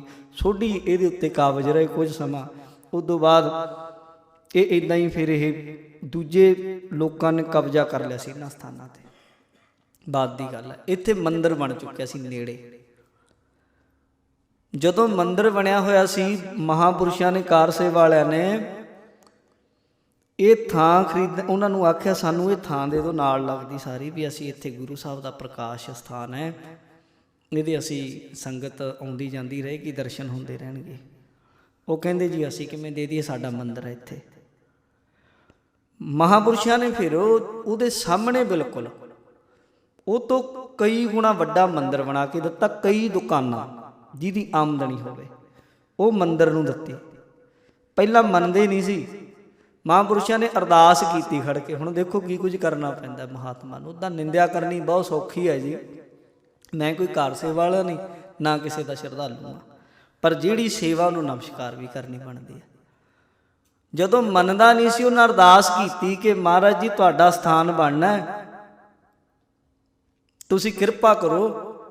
ਇਹ ਪੰਡਤ ਸੀ ਜਿਹੜਾ, ਉਹ ਤੇ ਇੱਕ ਹੋਰ ਸ਼ਾਹੂਕਾਰ ਸੀ, ਉਹ ਨਹੀਂ ਸੀ ਮੰਨਦਾ ਵੀ ਇਹਨਾਂ ਨੂੰ ਤੁਸੀਂ ਬਣਾਓ। ਅਰਦਾਸ ਕੀਤੀ ਤੇ ਅਗਲੇ ਦਿਨ ਉਹ ਕਹਿੰਦੇ ਬਾਬਾ ਜੀ ਤੁਸੀਂ ਬਣਾ ਲਓ ਸਥਾਨ, ਸਾਨੂੰ ਇੱਧਰ ਬਣਾ ਕੇ ਦੇ ਦਿਓ। ਉਹਨਾਂ ਫਿਰ ਅਸਥਾਨ ਓਡਾ ਵੱਡਾ ਬਣਾ ਕੇ ਦਿੱਤਾ, ਵੱਡਾ ਕਾਫੀ ਆਮਦਨ ਸੀ। ਉਹਨਾਂ ਦੁਕਾਨਾਂ ਦਿੱਤੀਆਂ, ਲੰਮਾ ਚੌੜਾ ਰਾਹ ਉਹਨੂੰ ਕੱਢ ਕੇ ਦਿੱਤਾ, ਬਹੁਤ ਸੋਹਣਾ ਸਥਾਨ ਬਣਾ ਕੇ ਦਿੱਤਾ। ਔਰ ਉਹ ਮੂਰਤੀ ਜਿਸ ਦਿਨ ਉੱਥੋਂ ਚੁੱਕਣੀ ਸੀ, ਇੱਦਾਂ ਤਾਂ ਨਹੀਂ ਚੁੱਕਣ ਦਿੰਦਾ ਕੋਈ, ਕਿਸੇ ਨੂੰ ਮਾੜਾ ਕਿਹਾ, ਨਿੰਦਿਆ ਕੀਤਿਆਂ ਨਹੀਂ ਗੱਲ ਬਣਦੀ ਹੁੰਦੀ। ਪਿਆਰ ਨਾਲ, ਕੋਮਲ ਬਾਣੀ ਸਭ ਕੋ ਸੰਤੋਖ ਹੈ, ਮਿੱਠਾ ਬੋਲਣ ਨਾਲ ਬਹੁਤ ਕੰਮ ਸਬਰ ਜਾਂਦੇ ਪਿਆਰ ਨਾਲ। ਫਿਰ ਉਹ ਉਸ ਦਿਨ ਸ਼੍ਰੀ ਕ੍ਰਿਸ਼ਨ ਜੀ ਦੀ ਮੂਰਤੀ ਫਿਰ ਪੂਰੇ ਨਗਰ, ਜਿਵੇਂ ਆਪਾਂ ਨਗਰ ਕੀਰਤਨ ਦੇ ਰੂਪ ਵਿੱਚ, ਉਹ ਆਪਣਾ ਉਹਨਾਂ ਦਾ ਵੀ ਇੱਕ ਇੱਦਾਂ ਪੂਰੇ ਲੋਕ ਇਕੱਠੇ ਹੁੰਦੇ, ਪੂਰੇ ਸਤਿਕਾਰ ਦੇ ਨਾਲ ਲੈ ਕੇ ਉੱਥੋਂ ਚੁੱਕੇ ਫਿਰ ਮੰਦਿਰ ਵਿੱਚ ਸੁਸ਼ੋਭਿਤ ਕੀਤੀ। ਫਿਰ ਉਹ ਸਥਾਨ ਸ਼ੀਸ਼ ਮਹਿਲ ਬਣਿਆ। ਬੜਾ ਪਵਿੱਤਰ ਸਥਾਨ ਹੈ, ਬੜਾ ਕਹਿ ਲਓ ਕਿ ਐਡੀ ਵੱਡੀ ਇਤਿਹਾਸਕ ਧਰਤੀ ਆ। ਅਸੀਂ ਤਾਂ ਉਹਦਾ ਮੁੱਲ ਨਹੀਂ ਦੇ ਸਕਦੇ, ਕੋਈ ਮੁੱਲ ਦਿੱਤਿਆਂ ਮਿਲ ਨਹੀਂ ਸਕਦਾ ਉਹ ਸਥਾਨ। ਗੁਰੂ ਹਰਿਰਾਏ ਸਾਹਿਬ ਜੀ ਉੱਥੇ ਪ੍ਰਗਟ ਹੋਏ ਸਨ। ਤੇ ਗੁਰੂ ਹਰਗੋਬਿੰਦ ਸਾਹਿਬ ਮਹਾਰਾਜ ਸੱਚੇ ਪਾਤਸ਼ਾਹ ਪ੍ਰਚਾਰ ਦੇ ਲਈ ਕਦੇ ਅੰਮ੍ਰਿਤਸਰ ਸਾਹਿਬ, ਕਰਤਾਰਪੁਰ ਸਾਹਿਬ ਜਾਂ ਡਰੌਲੀ ਜਾਂ ਹੋਰ ਇਲਾਕੇ ਵਿੱਚ ਦੂਰ ਦੁਰਾਡੇ ਗੁਰੂ ਹਰਗੋਬਿੰਦ ਸਾਹਿਬ ਪ੍ਰਚਾਰ ਲਈ ਜਾਂਦੇ। ਔਰ ਪੂਰੇ ਇਲਾਕੇ ਦੇ ਵਿੱਚ ਬਾਬਾ ਗੁਰਦਿੱਤਾ ਜੀ ਦੀ ਬਹੁਤ ਵੱਡੀ ਸੇਵਾ ਰਹੀ। ਗੁਰੂ ਹਰਗੋਬਿੰਦ ਸਾਹਿਬ ਮਹਾਰਾਜ ਦੇ ਸੁਪੁੱਤਰ, ਉਹਨਾਂ ਦੀ ਬਹੁਤ ਵੱਡੀ ਸੇਵਾ ਰਹੀ। ਗੁਰਮਤਿ ਪ੍ਰਚਾਰ ਦੇ ਲਈ ਜਾਂਦੇ ਰਹਿੰਦੇ ਸਨ। ਤੇ ਗੁਰੂ ਹਰਗੋਬਿੰਦ ਸਾਹਿਬ ਨੇ ਜਿਹੜਾ ਨਿਯਮ ਬਣਾਇਆ ਸੀ, ਜਦੋਂ ਗੁਰੂ ਅਰਜਨ ਦੇਵ ਸਾਹਿਬ ਲਾਹੌਰ ਨੂੰ ਗਏ ਨੇ ਸ਼ਹਾਦਤ ਦੇ ਸਮੇਂ, ਉਦੋਂ ਬਚਨ ਕਰਕੇ ਗਏ ਸਨ। ਇੱਕ ਸਰੋਤਾਂ 'ਚ ਮਿਲਦਾ ਹੈ ਇਹ ਵਚਨ ਕਿ ਗੁਰੂ ਹਰਗੋਬਿੰਦ ਸਾਹਿਬ ਨੂੰ ਕਹਿ ਕੇ ਗਏ ਸਨ ਗੁਰੂ ਅਰਜਨ ਦੇਵ ਜੀ ਮਹਾਰਾਜ ਕਿ ਅਸੀਂ ਹੁਣ ਜਾਵਾਂਗੇ ਸ਼ਾਂਤੀ, ਜਿਹਨੂੰ ਸ਼ਾਂਤੀ ਕਹਿੰਦੇ, ਸ਼ਾਂਤੀ ਦੀ ਇੰਤਹਾ ਕਰਦੇ ਪਾਵਾਂਗੇ। ਉਦੋਂ ਵੱਧ ਕੇ ਸ਼ਾਂਤੀ ਹੋ ਨਹੀਂ ਸਕਣੀ। ਅਸੀਂ ਹੁਕਮਰਾਨ ਨਾਲ ਗੱਲ ਕਰਨ ਦੇ ਲਈ ਜਿੰਨੀ ਹੋ ਸਕੀ ਸ਼ਾਂਤੀ ਵਰਤਾਂਗੇ, ਪਰ ਜੇ ਉਹ ਸ਼ਾਂਤੀ ਪ੍ਰੇਮ ਦੀ ਭਾਸ਼ਾ ਨਾ ਹੀ ਸਮਝਿਆ, ਫਿਰ ਨਾਲ ਇਹ ਕਹਿ ਗਏ ਸਨ ਜਿਹੜੀ ਭਾਸ਼ਾ ਉਹਨੂੰ ਆਉਂਦੀ ਆ ਉਹ ਭਾਸ਼ਾ 'ਚ ਤੁਸੀਂ ਸਮਝਾਉਣਾ। ਇਹ ਕਹਿ ਕੇ ਗਏ ਸਨ ਗੁਰੂ ਅਰਜਨ ਪ੍ਰਤੱਖ ਹਰ ਵਿੱਚ ਪ੍ਰਿੰਸੀਪਲ ਸਤਵੀਰ ਸਿੰਘ ਅਤੇ ਗੁਰੂ ਹਰਗੋਬਿੰਦ ਸਾਹਿਬ ਦੇ ਜੀਵਨ ਵਿੱਚ ਉਹਨਾਂ ਦਿੱਤੀਆਂ ਵੀ ਇਹ ਗੱਲਾਂ। ਜਿਹੜੀ ਭਾਸ਼ਾ ਉਹਨਾਂ ਨੂੰ ਆਉਂਦੀ ਆ ਉਹ 'ਚ ਤੁਸੀਂ ਸਮਝਾਇਓ। ਫਿਰ ਗੁਰੂ ਹਰਗੋਬਿੰਦ ਸਾਹਿਬ ਜਦੋਂ ਗੁਰਗੱਦੀ 'ਤੇ ਜਦੋਂ ਬੈਠੇ ਤੇ ਦੋ ਤਲਵਾਰਾਂ ਫਿਰ ਪਹਿਨੀਆਂ ਪੀਰੀ ਅਤੇ ਮੀਰੀ ਦੀਆਂ, ਤੇ ਉਹ ਸਿਧਾਂਤ ਚਲਾਇਆ। ਜਿਹੜੇ ਲੋਕ ਬਿਲਕੁਲ ਕਹਿ ਲਓ ਕਿ ਡਰਦੇ ਸਨ, ਘਬਰਾਉਂਦੇ ਸਨ, ਹੁਣ ਉਹਨਾਂ ਨੂੰ ਦ੍ਰਿੜ ਬਣਾਉਣ ਦੇ ਲਈ ਮਹਾਰਾਜ ਸਾਹਿਬ ਸੱਚੇ ਪਾਤਸ਼ਾਹ ਨੇ ਸ਼ਿਕਾਰ ਤੇ ਜਾਣਾ ਤੇ ਆਦਿਕ ਜਿਹੜੇ ਕੰਮ ਆਰੰਭੇ ਸਨ ਕਿ ਬੰਦਾ ਮਾੜਾ ਜਿਹਾ ਨਹੁੰ ਤੇ ਲੱਗਿਆ ਖੂਨ ਦੇਖ ਕੇ ਬੇਹੋਸ਼ ਹੋ ਜਾਇਆ ਕਰਦੇ ਸਨ, ਤੇ ਹਮਲਾਵਰ ਆਉਂਦੇ ਜਦੋਂ ਹਮਲਾ ਕਰਦੇ ਉਦੋਂ ਡਰ ਜਾਇਆ ਕਰਦੇ ਸਨ, ਕਿ ਤਾਕਤ ਨਹੀਂ ਸੀ ਹੁੰਦੀ, ਕੰਬਦੇ ਸਨ। ਇਸ ਲਈ ਇਹਨਾਂ ਵਿੱਚ ਜੁਰਤ ਭਰਨ ਦੇ ਲਈ ਇਹ ਬਹੁਤ ਲਾਜ਼ਮੀ ਸੀ ਚੀਜ਼ਾਂ। ਤੇ ਬਾਬਾ ਗੁਰਦਿੱਤਾ ਜੀ ਵੀ ਫਿਰ ਇਹ ਉਹੀ ਪ੍ਰਪਾਟੀ, ਉਹੀ ਚਾਲੀ ਦੇ ਅਨੁਸਾਰ ਜੰਗਲਾਂ ਵਿੱਚ ਜਾਂਦੇ, ਪਿੰਡ ਪਿੰਡ ਪ੍ਰਚਾਰ ਕਰਦੇ। ਉਧਰੋਂ ਤੁਰਦੇ ਜਾ ਰਹੇ ਸਨ, ਪ੍ਰਚਾਰ ਦੇ ਲਈ ਗਏ ਹੋਏ ਸਨ। ਅਨੰਦਪੁਰ ਸਾਹਿਬ ਤੋਂ ਥੋੜਾ ਜਿਹਾ ਨੰਗਲ ਵਾਲੀ ਸਾਈਡ ਦੇ ਉੱਤੇ ਇੱਕ ਪਿੰਡ ਪੈਂਦਾ, ਉਹਦਾ ਨਾਮ ਹੈ ਜਿੰਦਵੜੀ। ਜਿੰਦਵੜੀ ਉਹ ਪਿੰਡ ਦੇ ਲਾਗੇ ਜਦੋਂ ਬਾਬਾ ਜੀ ਪਹੁੰਚੇ, ਉਹਨਾਂ ਦੇ ਸਾਥੀ ਸੀ, ਉਹਦੇ ਬੰਦੂਕ ਦੇ ਵਿੱਚੋਂ ਉਹਨਾਂ ਵੇਖਿਆ ਤੇ ਕਿਤੇ ਗੋਲੀ ਚੱਲੀ। ਪਤਾ ਨਹੀਂ ਸੀ ਅੱਗੇ ਕਿਹੜਾ ਜਾਨਵਰ ਹੈ, ਸੋਚਿਆ ਕਿਤੇ ਸ਼ੇਰ ਨਾ ਹੋਵੇ, ਕੋਈ ਮਾਰੂ ਇਸ ਤਰ੍ਹਾਂ ਦਾ ਜੰਗਲੀ ਜਾਨਵਰ ਨਾ ਹੋਏ ਕਿ ਕਿਤੇ ਉੱਤੇ ਆ ਪਏ। ਗੋਲੀ ਚੱਲੀ ਤੇ ਉਹ ਗੋਲੀ ਦੇ ਨਾਲ ਸਾਧ ਸੰਗਤ ਉਹਨਾਂ ਉੱਥੇ ਇੱਕ ਗਾਂ ਸੀ, ਆਲੇ ਦੁਆਲੇ ਲੋਕ ਸੀ ਜੰਗਲੀ, ਉਹਨਾਂ ਦੀ ਗਾਂ ਮਰ ਗਈ। ਕਿਤੇ ਗੁਰਦੁਆਰਾ ਬਣਿਆ ਹੋਇਆ ਹੁਣ ਉੱਥੇ। ਤੇ ਜਦੋਂ ਉਹਨਾਂ ਦੀ ਗਾਂ ਮਰੀ ਤੇ ਰੌਲਾ ਪੈ ਗਿਆ, ਲੋਕੀ ਕਹਿਣ ਲੱਗ ਪਏ ਜੀ ਸਾਡੀ ਗਾਂ ਮਰ ਗਈ। ਹੁਣ ਉੱਥੇ ਝਗੜਾ ਹੋਣ ਦਾ ਬਹੁਤ ਵੱਡਾ ਹੁਣ ਡਰ ਸੀ ਵੀ ਝਗੜਾ ਨਾ ਹੋ ਜਾਏ। ਫਿਰ ਇੱਥੇ ਲੋਕੀ ਉਹ ਕਿਤੇ ਗਾਂ ਨਹੀਂ, ਗਾਂ ਦੇ ਨਾਲ ਕੁਝ ਲੋਕਾਂ ਦੀਆਂ ਧਾਰਮਿਕ ਭਾਵਨਾਵਾਂ ਵੀ ਜੁੜੀਆਂ ਹੋਈਆਂ ਨੇ। ਗੁਰਮਤ ਵਿੱਚ ਗਾਂ ਦੁੱਧ ਤੋਂ ਵੱਧ ਕੇ ਕੁਛ ਨਹੀਂ, ਢੇਨ ਦੁੱਧੈ ਤੇ ਵਾਹਰੀ ਕਿਤੇ ਨਾ ਆਵੇ ਕਾਂ। ਸਾਡੇ ਮਤ ਵਿੱਚ ਕੋਈ ਮਾਂ, ਮਾਸੀ, ਚਾਚੀ, ਤਾਈ ਇੱਦਾਂ ਦਾ ਰਿਸ਼ਤਾ ਨਹੀਂ, ਪਰ ਜੇ ਕਿਸੇ ਦੇ ਧਰਮ ਦੀਆਂ ਭਾਵਨਾਵਾਂ ਉਹਦੇ ਨਾਲ ਜੁੜੀਆਂ ਨੇ ਕਿਵੇਂ ਵੀ ਹੈ, ਤੇ ਸਾਨੂੰ ਆਹਤ ਵੀ ਕਰਨ ਦਾ ਕੋਈ ਹੱਕ ਨਹੀਂ ਹੈ ਜਿੰਨਾ ਚਿਰ ਸਾਡਾ ਮਸਲਾ ਨਹੀਂ ਬਣਦਾ। ਉਹ ਕੋਈ ਰਹੋ ਵਿਚਾਰ। ਹੁਣ ਉੱਥੇ ਲੋਕ ਇਕੱਠੇ ਹੋ ਗਏ, ਉਹਨਾਂ ਨੇ ਬਾਬਾ ਜੀ ਨੂੰ ਆਖਿਆ, ਬਾਬਾ ਗੁਰਦਿੱਤਾ ਜੀ ਨੂੰ, ਕਿ ਬਹੁਤ ਗਲਤ ਹੋ ਗਿਆ। ਬਾਬਾ ਜੀ ਨੇ ਉਹਨਾਂ ਨੂੰ ਆਖਿਆ ਕਿ ਭਾਈ ਹੁਣ ਤੇ ਇਹ ਚਲੀ ਗਈ, ਤੁਸੀਂ ਇਉਂ ਕਰੋ ਪੈਸੇ ਲੈ ਲਓ, ਜਿੰਨੇ ਦੀ ਆ ਉਹਨੇ ਪੈਸੇ ਲੈ ਲਓ, ਇੱਕ ਦੀ ਜਗ੍ਹਾ ਦੋ ਲੈ ਲਓ, ਵੱਧ ਲੈ ਲਓ, ਕੋਈ ਹੋਰ ਕੁਛ ਲੈ ਲਓ। ਪਰ ਉਹ ਲੋਕ ਮੰਨੇ ਨਾ, ਝਗੜਾ ਹੀ ਕਰਨਾ ਚਾਹੁੰਦੇ ਸਨ। ਗੁਰੂ ਘਰ ਦੇ ਪ੍ਰਚਾਰ ਤੋਂ ਥੋੜ੍ਹਾ ਜਿਹਾ ਆਲੇ ਦੁਆਲੇ ਦੇ ਲੋਕੀ ਜਿਹੜੇ ਪਹਾੜੀ ਸਨ ਈਰਖਾ ਵੀ ਕਰਦੇ ਸਨ। ਬ੍ਰਾਹਮਣ ਇੱਦਾਂ ਦਾ ਪ੍ਰਚਾਰ ਕਰਦੇ ਵੀ ਰਹੇ ਆ ਬਹੁਤ ਸਾਰਾ। ਅੱਗੇ ਜਾ ਕੇ ਮੈਂ ਦੱਸਾਂਗਾ ਕਿਵੇਂ ਗੁਰੂ ਜੀ ਦੇ ਉੱਤੇ ਰਾਜਿਆਂ ਨੂੰ ਚੜ੍ਹਾ ਕੇ ਲਏ ਸੀ ਉਹ ਇਸ ਤਰ੍ਹਾਂ ਦੇ ਕੰਮ ਕਰਦੇ ਸੀ। ਤੇ ਫਿਰ ਬਾਬਾ ਗੁਰਦਿੱਤਾ ਜੀ ਨੂੰ ਆਖਿਆ ਜੀ ਸਾਡੀ ਤੇ ਇਹੀ ਗਾਂ ਚਾਹੀਦੀ ਸਾਨੂੰ। ਫਿਰ ਉੱਥੇ ਉਹਨਾਂ ਨੇ ਵਿਚਾਰ ਕੀਤਾ ਤੇ ਕਾਫੀ ਸੋਚਣ ਤੋਂ ਬਾਅਦ ਫਿਰ ਆਤਮਿਕ ਤਾਕਤ ਜਿਹੜੀ ਰੂਹਾਨੀਅਤ ਦੀ ਤਾਕਤ ਹੈ ਉਹ ਨਾ ਵਰਤੀ, ਫਿਰ ਜਿਹਨੂੰ ਕਰਾਮਾਤ ਕਹਿ ਦਿੰਦੇ ਆ, ਸਿੱਧੀ ਵਰਤੀ। ਉਹਨਾਂ ਫਿਰ ਉਹ ਗਾਂ ਜਿੰਦਾ ਕੀਤੀ ਦੁਬਾਰਾ। ਜਦੋਂ ਇਤਿਹਾਸ ਵਿੱਚ ਬਹੁਤ ਸਾਰੀਆਂ ਐਸੀਆਂ ਘਟਨਾਵਾਂ ਮਿਲ ਜਾਣਗੀਆਂ। ਜਦੋਂ ਉਹਨਾਂ ਉਹ ਗਾਂ ਜਿੰਦਾ ਕਰ ਦਿੱਤੀ ਨਾ, ਉੱਥੇ ਫਿਰ ਸਿੱਖ ਵੀ ਬੜੇ ਹੈਰਾਨ ਹੋਏ। ਤੇ ਚਲਦੇ ਚਲਦੇ ਕੀਰਤਪੁਰ ਸਾਹਿਬ ਪਹੁੰਚ ਗਏ। ਗੁਰੂ ਹਰਗੋਬਿੰਦ ਸਾਹਿਬ ਮਹਾਰਾਜ ਨੂੰ ਫਿਰ ਬੜੀ ਖੁਸ਼ੀ ਨਾਲ ਸਿੱਖਾਂ ਨੇ ਦੱਸਿਆ ਜਾ ਕੇ। ਉਹਨਾਂ ਨੂੰ ਤੇ ਇਹ ਸੀ ਵੀ ਬਹੁਤ ਵੱਡੀ ਗੱਲ ਕੀਤੀ ਆ। ਕਹਿੰਦੇ ਮਹਾਰਾਜ ਜੀ ਤੁਹਾਡੇ ਸਾਹਿਬਜ਼ਾਦੇ ਨੇ ਬਹੁਤ ਵੱਡਾ ਕੰਮ ਕਰ ਦਿੱਤਾ ਜੇ। ਚਲੋ ਉੱਥੇ ਝਗੜਾ ਤੇ ਰੁਕ ਗਿਆ, ਪਰ ਗੁਰੂ ਜੀ ਨੂੰ ਜਾ ਕੇ ਦੱਸਿਆ। ਮਹਾਰਾਜ ਕਹਿੰਦੇ ਐਸਾ ਕੀ ਹੋਇਆ? ਕਹਿੰਦੇ ਜੀ ਇਹਨਾਂ ਨੇ ਇੱਕ ਮਰੀ ਹੋਈ ਗਾਂ ਸੀ ਉਹ ਜਿੰਦਾ ਕਰ ਦਿੱਤੀ। ਮਹਾਰਾਜ ਨੇ ਫਿਰ ਉਸ ਵੇਲੇ ਉਹਨਾਂ ਨੂੰ ਆਖਿਆ ਕਿ ਇੱਦਾਂ ਤੇ ਲੋਕੀ ਇੱਥੇ ਮੁਰਦਿਆਂ ਦੀਆਂ ਲਾਈਨਾਂ ਲਾ ਦੇਣਗੇ, ਇਹ ਤੇ ਵਾਹਿਗੁਰੂ ਅਕਾਲ ਪੁਰਖ ਦੇ ਹੱਥ ਵਿੱਚ ਹੈ ਕਿਸੇ ਨੂੰ ਜ਼ਿੰਦਗੀ ਅਤੇ ਮੌਤ ਦੇਣੀ। ਆਪਾਂ ਵਿੱਚ ਵਾਹਿਗੁਰੂ ਦੇ ਸ਼ਰੀਕ ਨਹੀਂ ਬਣ ਕੇ ਬੈਠਣਾ। ਹਾਂ ਉਹਦੇ ਹੁਕਮ ਵਿੱਚ ਹੋ ਜਾਏ ਤਾਂ ਹੋ ਜਾਏ। ਤੇ ਜਦੋਂ ਇਹ ਗੱਲ ਆਖੀ ਤੇ ਫਿਰ ਉਹਨਾਂ ਨੂੰ ਇਸ ਗੱਲ ਦਾ ਬਹੁਤ ਇਹ ਲੱਗਿਆ ਵੀ ਇਹ ਠੀਕ ਨਹੀਂ ਕੀਤਾ ਮੈਂ, ਜੋ ਗੁਰੂ ਸਾਹਿਬ ਦੇ, ਕਿਉਂਕਿ ਉਦੋਂ ਪਹਿਲਾਂ ਘਟਨਾ ਘਟ ਚੁੱਕੀ ਸੀ। ਦੋ ਚੀਜ਼ਾਂ ਹੁੰਦੀਆਂ, ਇੱਕ ਹੁੰਦੀ ਗਲਤੀ, ਇੱਕ ਹੁੰਦਾ ਗੁਨਾਹ। ਗਲਤੀ ਅਤੇ ਗੁਨਾਹ 'ਚ ਇੰਨਾ ਕੁ ਫਰਕ ਹੁੰਦਾ ਹੈ, ਅਣਜਾਣ ਬਣੇ 'ਚ ਹੋ ਜਾਏ ਉਹ ਗਲਤੀ ਹੁੰਦੀ, ਪਤਾ ਹੋਏ ਫਿਰ ਉਹਨੂੰ ਕਰੇ ਫਿਰ ਉਹ ਗੁਨਾਹ ਬਣ ਜਾਂਦਾ, ਫਿਰ ਉਹਦੀ ਸਜ਼ਾ ਹੁੰਦੀ ਹੈ।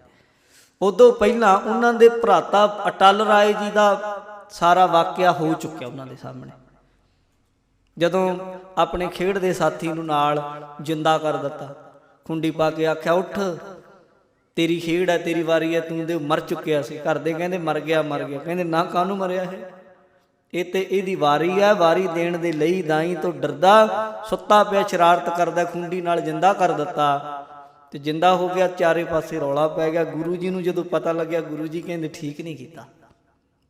ਉਹਨਾਂ ਨੇ ਵੀ ਫਿਰ ਆਪਣਾ ਸਰੀਰ ਤਿਆਗਿਆ ਸੀ, ਜਿੱਥੇ ਦਰਬਾਰ ਸਾਹਿਬ ਦੇ ਬਾਹਰਲੇ ਪਾਸੇ ਅਟਲ ਰਾਏ ਜੀ ਦਾ ਕਿੱਡਾ ਵੱਡਾ ਪਾਵਨ ਸਥਾਨ ਬਣਿਆ। ਤਾਂ ਇਹਨਾਂ ਨੂੰ ਸਭ ਕੁਝ ਇਹਨਾਂ ਨੂੰ ਪਤਾ ਸੀ। ਹੁਣ ਜਦੋਂ ਇਹਨਾਂ ਨੂੰ ਗੁਰੂ ਜੀ ਨੇ ਇਹ ਆਖਿਆ ਤੇ ਫਿਰ ਇਹਨਾਂ ਨੇ ਵੀ ਜਾਣਿਆ ਵੀ ਉਹੀ ਹੁਣ ਜਾਣਾ ਪਏਗਾ। ਇਹਨਾਂ ਨੇ ਫਿਰ ਉੱਥੋਂ ਚੱਲ ਕੇ ਉਹ ਉੱਤੇ ਜਾ ਕੇ, ਜਿੱਥੇ ਬਾਬਾ ਬੁੱਢਣ ਸ਼ਾਹ ਵਾਲਾ ਸਥਾਨ ਹੈ, ਉੱਤੇ ਜਾ ਕੇ ਇਹਨਾਂ ਚੌਂਕੜਾ ਮਾਰਿਆ, ਅਰਦਾਸ ਕੀਤੀ। ਇਹਨਾਂ ਕੋਲ ਇੱਕ ਥੋੜਾ ਜਿਹਾ ਕੋਈ ਡੰਡਾ ਸੀ ਨਿੰਮ ਦਾ, ਉਹ ਟਾਹਣੀ ਗੱਡ ਦਿੱਤੀ ਤੇ ਆਪ ਲਾਗੇ ਲੇਟ ਗਏ ਕੱਪੜਾ ਲੈ ਕੇ। ਤੇ ਤਾਕਤ ਤੇ ਹੈ ਸੀ ਇਹਨਾਂ ਵਿੱਚ, ਕਰਾਮਾਤ ਤੇ ਹੈ ਸੀ ਗੁਰੂ ਘਰ ਦੇ। ਤੇ ਕੁੱਕਰਾਂ ਵਿੱਚ ਵੀ ਤਾਕਤਾਂ ਹੁੰਦੀਆਂ, ਕੋਈ ਇਸ ਗੱਲ ਦਾ ਕੋਈ ਕਹਿ ਲੋ ਕਿ ਭੇਦ ਵਾਲੀ ਫਰਕ ਵਾਲੀ ਗੱਲ ਨਹੀਂ, ਕੋਈ ਹੋਵੇ ਤੇ ਸਹੀ ਗੁਰੂ ਕਾ ਸੇਵਕ। ਤਾਂ ਮਹਾਰਾਜ ਸਾਹਿਬ ਸੱਚੇ ਪਾਤਸ਼ਾਹ ਨੂੰ ਜਦੋਂ ਇਹ ਫਿਰ ਸਾਧ ਸੰਗਤ ਜੀ ਸੱਚਖੰਡ ਚਲੇ ਗਏ, ਸਰੀਰ ਤੇ ਆ ਗਿਆ। ਗੁਰੂ ਹਰਗੋਬਿੰਦ ਸਾਹਿਬ ਮਹਾਰਾਜ ਨੂੰ ਜਦੋਂ ਪਤਾ ਲੱਗਾ, ਦੱਸਿਆ ਸਿੱਖਾਂ ਆ ਕੇ ਕਿ ਮਹਾਰਾਜ ਜੀ ਇਸ ਤਰੀਕੇ ਨਾਲ ਚਲੇ ਗਏ, ਤੇ ਮਹਾਰਾਜ ਨੇ ਭਾਣਾ ਮੰਨਣ ਦਾ ਹੁਕਮ ਦਿੱਤਾ। ਇਹ ਗੁਰੂ ਹਰਰਾਏ ਸਾਹਿਬ ਦੀ ਜ਼ਿੰਦਗੀ ਦੀ ਬਹੁਤ ਵੱਡੀ ਘਟਨਾ ਸੀ। ਛੋਟੀ ਜਿਹੀ ਉਮਰ ਵਿੱਚ, 4 ਕੁ ਸਾਲ ਦੀ ਉਮਰ ਵਿੱਚ ਇੰਨਾ ਕੁਝ ਵੇਖ ਲੈ।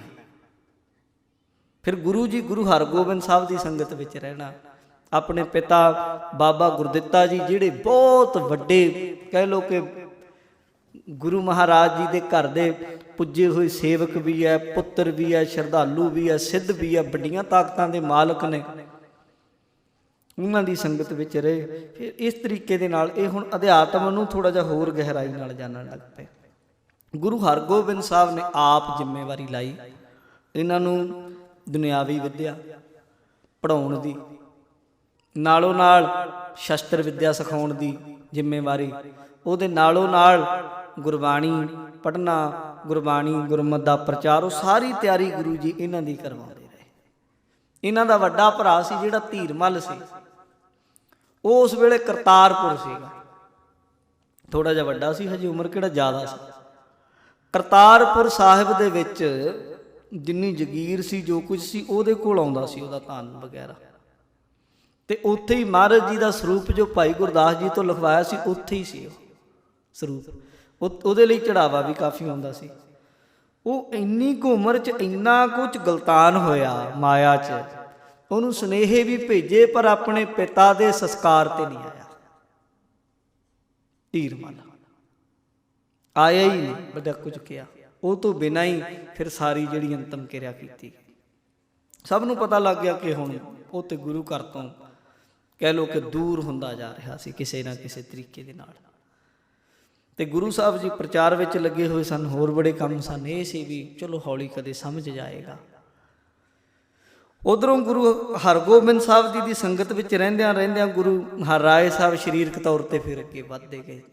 ਫਿਰ ਦੇਖੋ ਇਹ ਘਟਨਾ ਹੋਈ, ਇੱਕ ਘਟਨਾ ਉਹਨਾਂ ਦੀ ਜ਼ਿੰਦਗੀ 'ਚ ਐਸੀ ਹੋਰ ਹੋਈ ਜਿਹੜੀ ਨੇ ਉਹਨਾਂ ਨੂੰ ਬਿਲਕੁਲ ਇਹ ਕਹਿ ਲੋ ਕਿ ਝੰਜੋੜ ਕੇ ਰੱਖ ਦਿੱਤਾ।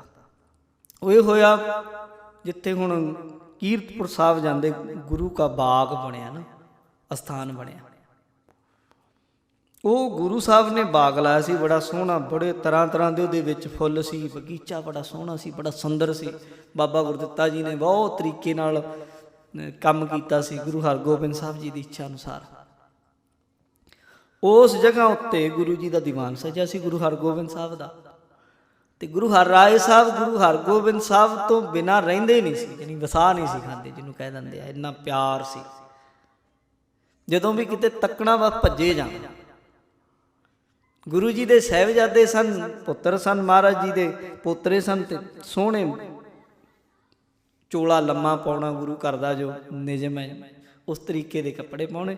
ਇਹਨਾਂ ਨੇ ਮਹਾਰਾਜ ਵੱਲ ਧਿਆਨ ਰੱਖਿਆ ਤੇ ਭੱਜੇ ਜਾਂਦੇ ਬਗੀਚੇ ਵਿੱਚ ਦੀ ਤੇਜ਼ੀ ਨਾਲ। ਹਵਾ ਚੱਲੀ, ਹਵਾ ਦੇ ਵਿੱਚ ਇਹਨਾਂ ਦਾ ਚੋਲਾ ਸੀ ਜਿਹੜਾ ਉਹ ਥੋੜ੍ਹਾ ਜਿਹਾ ਖੁੱਲ੍ਹਾ ਹੋਇਆ। ਤੁਰੇ ਜਾਂਦੇ ਜਾਂਦੇ ਜਾਂਦੇ ਇੱਕ ਫੁੱਲ ਨਾਲ ਚੋਲਾ ਅਟਕਿਆ ਤੇ ਫੁੱਲ ਟੁੱਟ ਗਿਆ। ਉਹ ਫੁੱਲ ਭਾਈ ਵੀਰ ਸਿੰਘ ਦਾ ਤਾਂ ਲਿਖਣ ਦਾ ਅੰਦਾਜ਼ ਆਪਣਾ ਹੀ ਆ। ਉਹ ਕਹਿੰਦੇ ਗੁਰੂ ਜੀ ਪਹਿਲਾਂ ਫੁੱਲ ਨੂੰ ਵੇਖ ਕੇ ਗਏ, ਤੱਕ ਕੇ ਗਏ, ਉਹਦੀ ਸਿਫਤ ਕਰਕੇ ਗਏ, ਕਿੰਨਾ ਸੋਹਣਾ ਫੁੱਲ ਹੈ, ਕਿੰਨੀ ਵਧੀਆ ਤਰੀਕੇ ਨਾਲ ਖਿੜਿਆ ਹੋਇਆ। ਤੇ ਉਹ ਇੱਧਰ ਨੂੰ ਚਲੇ ਗਏ, ਦੀਵਾਨ ਦੀ ਸਮਾਪਤੀ ਹੋਈ। ਗੁਰੂ ਹਰਗੋਬਿੰਦ ਸਾਹਿਬ ਜਦੋਂ ਵਾਪਸ ਆਏ ਤੇ ਫੇਰ ਵੇਖਿਆ ਉਹ ਫੁੱਲ ਟੁੱਟਿਆ ਥੱਲੇ ਪਿਆ, ਟੁੱਟਿਆ ਥੱਲੇ ਪਿਆ। ਤੇ ਉਹਨਾਂ ਪੁੱਛਿਆ ਫੁੱਲ ਕਿਹਨੇ ਤੋੜਿਆ, ਇਹ ਕਿਵੇਂ ਟੁੱਟ ਗਿਆ? ਗੁਰੂ ਹਰਿਰਾਏ ਸਾਹਿਬ ਦੇ ਨਾਲ ਜਿਹੜਾ ਸੇਵਾਦਾਰ ਸੀ ਪਿੱਛੇ ਪਿੱਛੇ ਸੀ, ਉਹਦੀ ਨਜ਼ਰ ਪੈ ਗਈ ਸੀ, ਇਹਨਾਂ ਦਾ ਤੇ ਨਹੀਂ ਗਿਆ ਧਿਆਨ। ਉਹਨੇ ਦੱਸਿਆ ਜੀ ਸਾਹਿਬਜ਼ਾਦਾ ਜੀ ਤੁਰੇ ਜਾ ਰਹੇ ਸਨ, ਇਹਨਾਂ ਦੇ ਚੋਲੇ ਦੇ ਨਾਲ ਇਹ ਫੁੱਲ ਟੁੱਟ ਗਿਆ। ਉੱਥੇ ਗੁਰੂ ਹਰਗੋਬਿੰਦ ਸਾਹਿਬ ਮਹਾਰਾਜ ਨੇ ਬੜੀ ਗਹਿਰੀ ਗੱਲ ਆਖੀ। ਕਹਿੰਦੇ ਲਾਲ ਜੀ, ਜਦੋਂ ਕੋਮਲ ਚੀਜ਼ਾਂ ਦੇ ਕੋਲ ਦੀ ਲੰਘੀ ਨਾ ਤੇ ਸਾਵਧਾਨਤਾ ਵਰਤਣੀ ਚਾਹੀਦੀ ਹੈ। ਇੱਕ ਗੱਲ ਇਹ ਵਰਤੀ। ਦੂਜੀ ਗੱਲ ਗੁਰੂ ਹਰਗੋਬਿੰਦ ਸਾਹਿਬ ਨੇ ਹੋਰ ਇਸ਼ਾਰਾ ਕੀਤਾ। ਕਹਿੰਦੇ ਜਦ ਚੋਲਾ ਵੱਡਾ ਪਾਇਆ ਹੋਏ ਨਾ ਤੇ ਜ਼ਿੰਮੇਵਾਰੀ ਨਾਲ ਚੱਲਣਾ ਚਾਹੀਦਾ। ਹੁਣ ਐਡੀ ਗਹਿਰੀ ਇਹ ਕਹਿ ਲਓ ਸੰਦੇਸ਼ ਸੀ ਕਿ ਜਿੱਡੀ ਉੱਚੀ ਪਦਵੀ ਹੋਵੇ, ਜਿੰਨੀ ਮਰਜ਼ੀ ਤਾਕਤ ਹੋ ਜਾਏ, ਉਹਨੂੰ ਤਾਕਤ ਨੂੰ ਫਿਰ ਉਸ ਤਰੀਕੇ ਨਾਲ ਸੰਭਾਲਣਾ ਵੀ ਜ਼ਰੂਰੀ ਹੋ ਜਾਂਦਾ ਹੈ। ਤੇ ਸਾਰੀ ਦੇਖੋ ਕਿੰਨਾ ਪ੍ਰਭਾਵ ਹੋਇਆ ਗੁਰੂ ਜੀ ਦੇ ਬਚਨ ਦਾ, ਉਪਦੇਸ਼ ਦਾ ਇਹਨਾਂ ਦੇ ਉੱਤੇ। ਸਾਰੀ ਜ਼ਿੰਦਗੀ ਜਦੋਂ ਵੀ ਗੁਰੂ ਹਰਿਰਾਏ ਕਦੇ ਉੱਠ ਕੇ ਤੁਰਦੇ, ਕਿੰਨਾ ਗੁਰੂ ਜੀ ਦੇ ਬਚਨਾਂ ਨੂੰ ਮੰਨਦੇ ਜਾਂ ਕਿੰਨੀ ਕੁ ਗਹਿਰਾਈ ਨਾਲ ਸੁਣਦੇ ਹੋਣਗੇ, ਕਿੰਨੀ ਕੁ ਅਭੇਦਤਾ ਗੁਰੂ ਹਰਗੋਬਿੰਦ ਸਾਹਿਬ ਨਾਲ ਉਹਨਾਂ ਦੀ ਹੋਏਗੀ, ਕਿੰਨਾ ਕੁ ਮੰਨਦੇ ਹੋਣਗੇ। ਇਹ ਨਹੀਂ ਵੀ ਮੇਰੇ ਦਾਦਾ ਜੀ ਹੈ, ਚਲੋ ਕੋਈ ਨਾ, ਹੱਸ ਕੇ ਟਾਲ ਦਿੱਤਾ ਨਾ। ਸਾਰੀ ਜ਼ਿੰਦਗੀ ਜਦੋਂ ਚੱਲਣਾ ਆਪਣੇ ਚੋਲੇ ਨੂੰ ਇਦਾਂ ਫੜ ਕੇ ਰੱਖਣਾ, ਇਦਾਂ ਤੁਰਨਾ। ਫਿਰ ਥੋੜਾ ਸਮਾਂ ਪਿਆ, ਸਮਾਂ ਲੰਘਦਾ ਗਿਆ। ਸਮਾਂ ਲੰਘਦਿਆਂ ਉਹ ਵੀ ਸਮਾਂ ਆਇਆ ਜਦੋਂ ਛੋਟੀ ਉਮਰ ਦੇ ਵਿੱਚ ਇਹਨਾਂ ਦਾ ਵਿਆਹ ਕਰ ਦਿੱਤਾ ਗਿਆ। ਪਹਿਲੇ ਟਾਈਮਾਂ ਦੇ ਵਿੱਚ ਐਸਾ ਹੀ ਹੁੰਦਾ ਸੀ, ਵਿਆਹ ਜਿਹੜੇ ਛੋਟੀ ਉਮਰਾਂ ਦੇ ਵਿੱਚ ਹੋ ਜਾਇਆ ਕਰਦੇ ਸਨ। ਉਹਦੇ ਕਈ ਕਾਰਨ ਬਹੁਤ ਸਾਰੇ ਆ। ਪਹਿਲਾਂ ਮੈਨੂੰ ਨਹੀਂ ਸੀ ਸਮਝ ਲੱਗਦੀ, ਫਿਰ ਮੈਂ ਇੱਕ ਵਾਰ ਪਾਕਿਸਤਾਨ ਗਿਆ, ਉੱਥੇ ਮੈਂ ਕੁਝ ਚੀਜ਼ਾਂ ਵੇਖੀਆਂ, ਮਹਿਸੂਸ ਕੀਤੀਆਂ, ਤੇ ਫਿਰ ਕੁਝ ਹੋਰ ਪੁਰਾਣੀ ਚੀਜ਼ਾਂ ਨੂੰ ਪੜ੍ਹਿਆ ਤੇ ਫਿਰ ਪਤਾ ਲੱਗਿਆ ਉਹ ਇੱਕ ਵੱਖਰਾ ਹੀ ਸਬਜੈਕਟ ਹੈ। ਚਲੋ ਰਹੋ ਵਿਚਾਰ। ਤੇ ਉਹ ਫਿਰ 10 ਕੁ ਸਾਲ ਦੀ ਉਮਰ ਸੀ ਜਦੋਂ ਇਹਨਾਂ ਦਾ ਵਿਆਹ ਕੀਤਾ ਗਿਆ। ਵਿਆਹ ਹੋ ਗਿਆ, ਘਰ ਪਰਿਵਾਰ ਵਿੱਚ ਰਹਿੰਦੇ ਬੜੇ ਚੰਗੇ ਤਰੀਕੇ ਦੇ ਨਾਲ। ਹੌਲੀ ਹੌਲੀ ਜਿਹੜੀ ਗੁਰਮਤਿ ਦੀ ਜਿਹੜੀ ਸਿੱਖਿਆ ਸੀ ਉਹ ਸਿੱਖਦੇ ਗਏ, ਗ੍ਰਹਿਣ ਕਰਦੇ ਗਏ, ਸ਼ਸਤਰ ਵਿੱਦਿਆ ਗੁਰਬਾਣੀ ਦੀ ਪੜ੍ਹਦੇ ਗਏ। ਹੁਣ ਉਹ ਵੀ ਸਮਾਂ ਆਇਆ ਜਿਸ ਵੇਲੇ ਗੁਰੂ ਹਰਗੋਬਿੰਦ ਸਾਹਿਬ ਮਹਾਰਾਜ ਨੇ ਇੱਕ ਦਿਨ ਆਪਣਾ ਸੱਚਖੰਡ ਜਾਣ ਦੇ ਲਈ ਬਚਨ ਕੀਤਾ। ਗੁਰੂ ਹਰਗੋਬਿੰਦ ਸਾਹਿਬ ਨੇ ਆਖਿਆ ਕਿ ਹੁਣ ਸਾਡੀ ਜਾਣ ਦੀ ਤਿਆਰੀ। ਸੰਗਤ ਨੂੰ ਮਹਾਰਾਜ ਨੇ ਹੁਕਮਨਾਮੇ ਲਿਖ ਕੇ ਭੇਜ ਕੇ ਆਪ ਬੁਲਾ ਲਿਆ। ਸੰਗਤ ਆਈ, 3 ਦਿਨ ਕੀਰਤਨ ਹੁੰਦਾ ਰਿਹਾ। 3 ਦਿਨ ਕੀਰਤਨ ਤੋਂ ਬਾਅਦ ਗੁਰੂ ਹਰਗੋਬਿੰਦ ਸਾਹਿਬ ਮਹਾਰਾਜ ਨੇ ਆਪ ਇਹਨਾਂ ਨੂੰ ਗੁਰਗੱਦੀ ਦਿੱਤੀ। ਕੀਰਤਪੁਰ ਸਾਹਿਬ ਦੀ ਪਾਵਨ ਧਰਤੀ ਤੇ ਗੁਰਗੱਦੀ ਦਿੱਤੀ। ਗੁਰਗੱਦੀ ਦਾ ਤਿਲਕ ਲਾਇਆ ਭਾਈ ਭਾਨਾ ਜੀ, ਬਾਬਾ ਬੁੱਢਾ ਜੀ ਦੇ ਵੰਸ਼ ਚੋਂ। ਉਹਨਾਂ ਨੇ ਪਹਿਲਾਂ ਇਹਨਾਂ ਦੇ ਆਨੰਦ ਕਾਰਜ ਦੇ ਸਮੇਂ ਲਾਵਾਂ ਪੜ੍ਹੀਆਂ ਸਨ ਤੇ ਉਹਨਾਂ ਤੋਂ ਹੀ ਫਿਰ ਮਹਾਰਾਜ ਜੀ ਨੇ ਗੁਰਿਆਈ ਦਾ ਤਿਲਕ ਦਵਾਇਆ ਤੇ ਫਿਰ ਇਹ ਗੁਰਗੱਦੀ ਜਿਹੜੀ ਗੁਰੂ ਪਦਵੀ ਤੇ ਬੈਠੇ। ਤੇ ਗੁਰੂ ਹਰਗੋਬਿੰਦ ਸਾਹਿਬ ਨੇ ਵਚਨ ਕੀਤਾ ਸਿੱਖਾਂ ਨੂੰ, ਗੁਰੂ ਸਰੀਰ ਨਹੀਂ, ਗੁਰੂ ਜੋਤ ਹੈ। ਗੁਰੂ ਉਹ ਜੋਤ ਹੁਣ ਗੁਰੂ ਹਰਿਰਾਏ ਸਾਹਿਬ ਵਿੱਚ ਟਿਕ ਗਈ ਹੈ। ਤੁਸੀਂ ਹੁਣ ਉਹਨਾਂ ਦੇ ਤਾਬੇ ਹੋ ਕੇ ਚੱਲਣਾ ਹੈ। ਤੇ ਫਿਰ ਗੁਰੂ ਸਾਹਿਬ ਦੇ ਜਿਹੜੇ ਪੁੱਤਰ ਸਨ ਉਹਨਾਂ ਵਿੱਚ ਗੁਰੂ ਤੇਗ ਬਹਾਦਰ ਜੀ ਵੀ ਸਨ। ਉਹਨਾਂ ਨੇ ਵੀ, ਅਣੀ ਰਾਏ ਜੀ ਨੇ ਵੀ, ਤੇ ਬਾਕੀ ਜਿੰਨੀ ਹੋਰ ਸੰਗਤ ਸੀ ਉਹਨਾਂ ਸਭਨਾਂ ਨੇ ਮੱਥਾ ਟੇਕਿਆ, ਨਮਸਕਾਰ ਕੀਤੀ। ਇਹ ਜਿਹੜਾ ਸੀ ਧੀਰਮਲ, ਇਹ ਫਿਰ ਵਿਰੋਧੀ ਹੋ ਗਿਆ ਗੁਰੂ ਘਰ ਦਾ। ਇਹਨੇ ਸਗੋਂ ਜਾ ਕੇ ਸ਼ਾਹਜਹਾਂ ਦੇ ਕੋਲ ਪੇਸ਼ ਹੋਇਆ ਸੀ। ਸ਼ਾਹਜਹਾਂ ਗੁਰੂ ਘਰ ਦਾ ਪ੍ਰੇਮੀ ਹੋ, ਮਤਲਬ ਉਹਨੇ ਗੁਰੂ ਘਰ ਦੇ ਨਾਲ ਕਹਿ ਲਓ ਕਿ ਇਸ ਗੱਲ 'ਚ ਪੰਗਾ ਝਗੜਾ ਨਹੀਂ ਕਰਨਾ ਚਾਹਿਆ। ਉਹਨੇ ਆਖਿਆ ਗੁਰੂ ਘਰ ਦਾ ਤੁਹਾਡਾ ਆਪਸੀ ਮਾਮਲਾ ਹੈ, ਇਹਦੇ ਵਿੱਚ ਮੈਂ ਨਹੀਂ ਨਜਿੱਠਣਾ ਚਾਹੁੰਦਾ। ਇਸ ਲਈ ਉਹਨੂੰ ਪਤਾ ਵੀ ਸੀ ਪੰਜਾਬ ਦੇ ਵਿੱਚ ਗੁਰੂ ਘਰ ਦੀ ਜੋ ਤਾਕਤ ਆ ਕਿੰਨੀ ਵਧੀ ਹੋਈ ਹੈ। ਰਾਜਨੀਤਿਕ ਲੋਕ ਕਦੇ ਵੀ ਤਾਕਤ ਨੂੰ ਵੱਧਦਾ ਦੇਖਣਾ ਨਹੀਂ ਚਾਹੁੰਦੇ ਹੁੰਦੇ, ਉਹਨਾਂ ਦੀ ਇੱਛਾ ਹੁੰਦੀ ਕਿਸੇ ਨਾ ਕਿਸੇ ਤਰੀਕੇ ਦੇ ਨਾਲ ਇਹ 'ਚ ਪਾੜ ਪਵੇ। ਉਹਨੇ ਧੀਰਮਲ ਨੂੰ ਆਖਿਆ ਕਿ ਤੈਨੂੰ ਮੈਂ ਦਰਬਾਰੀ ਬਣਾ ਲੈਣਾ ਆਪਣਾ, ਤੂੰ ਸਾਡੇ ਨਾਲ ਸੰਬੰਧ ਰੱਖ। ਉਹਦੇ ਨਾਲ ਸੰਬੰਧ ਕਾਇਮ ਕਰ ਲਿਆ ਔਰ ਉਹਨੇ ਕਰਤਾਰਪੁਰ ਸਾਹਿਬ ਵਾਲੀ ਜਿਹੜੀ ਜਗੀਰ ਦਾ ਪਟਾ ਸੀ ਉਹਦੇ ਨਾਲ ਲਿਖਾ ਦਿੱਤਾ। ਇਉਂ ਕੰਮ ਚੱਲਿਆ ਔਰ ਗੁਰੂ ਹਰਗੋਬਿੰਦ ਸਾਹਿਬ ਗੁਰਗੱਦੀ ਦੇ ਕੇ ਇਹਨਾਂ ਨੂੰ ਆਪ ਗੁਰੂ ਸਾਹਿਬ ਸੱਚਖੰਡ ਚਲੇ ਗਏ ਤੇ ਉਹਨਾਂ ਦੇ ਸਰੀਰ ਦੇ ਜਿਹੜੀ ਅੰਤਮ ਗੁਰਮਤਿ ਅਨੁਸਾਰ ਜੋ ਕਿਰਿਆ ਸੀ ਪਤਾਲਪੁਰ ਸਾਹਿਬ, ਪਤਾਲਪੁਰੀ ਜੋ ਕੀਰਤਪੁਰ ਸਾਹਿਬ, ਉਹਨਾਂ ਦੇ ਸਰੀਰ ਦਾ ਸੰਸਕਾਰ ਹੋਇਆ। ਤੇ ਉਸ ਤੋਂ ਬਾਅਦ ਗੁਰੂ ਹਰਰਾਏ ਸਾਹਿਬ ਗੁਰਗੱਦੀ ਤੇ ਬੈਠ ਕੇ ਫਿਰ ਸਾਧ ਸੰਗਤ ਜੀ ਅਨੋਖੇ ਪਿਆਰ ਭਰੇ ਕੌਤਕ ਕਰਨ ਲੱਗੇ। ਹੁਣ ਗੁਰੂ ਜੀ ਗੁਰੂ ਹਰਗੋਬਿੰਦ ਸਾਹਿਬ ਮਹਾਰਾਜ ਸੱਚੇ ਪਾਤਸ਼ਾਹ ਦੀ ਤਰ੍ਹਾਂ ਸਵਾਰ ਰੱਖਦੇ, ਘੋੜ ਸਵਾਰ ਆਪਣੇ ਨਾਲ। ਲਗਭਗ ਇਤਿਹਾਸਕਾਰਾਂ ਨੇ ਲਿਖਿਆ ਕਿ 2200 ਘੋੜ ਸਵਾਰ ਗੁਰੂ ਹਰਰਾਏ ਸਾਹਿਬ ਜੀ ਦੇ ਨਾਲ ਰਹਿੰਦੇ ਸਨ ਹਮੇਸ਼ਾ। ਤੇ ਗੁਰੂ ਹਰਰਾਏ ਸਾਹਿਬ ਜੀ ਵੀ ਜਾਂਦੇ ਜ਼ਰੂਰ ਸ਼ਿਕਾਰ ਨੂੰ, ਪਰ ਇਹਨਾਂ ਦਾ ਹਿਰਦਾ ਇੰਨਾ ਕੋਮਲ ਸੀ ਬਹੁਤ। ਇਹਨਾਂ ਨੇ ਜਾਣਾ ਜੰਗਲ ਦੇ ਵਿੱਚ, ਪੰਛੀਆਂ ਨੂੰ ਫੜ ਲੈਣਾ, ਫੜ ਕੇ ਫਿਰ ਮਹਾਰਾਜ ਨੇ ਚਿੜੀਆ ਘਰ ਦੀ ਤਰ੍ਹਾਂ ਬਣਾਇਆ ਇੱਕ। ਤੇ ਗੁਰਗੱਦੀ ਤੇ ਬੈਠ ਕੇ ਗੁਰੂ ਸਾਹਿਬ ਸੱਚੇ ਪਾਤਸ਼ਾਹ ਨੇ ਲੰਗਰ ਦੀ ਜਿਹੜੀ ਮਰਿਆਦਾ ਸੀ ਉਹਨੂੰ ਹੋਰ ਪਰੰਪਰਾ ਨੂੰ ਅੱਗੇ ਤੋਰਿਆ।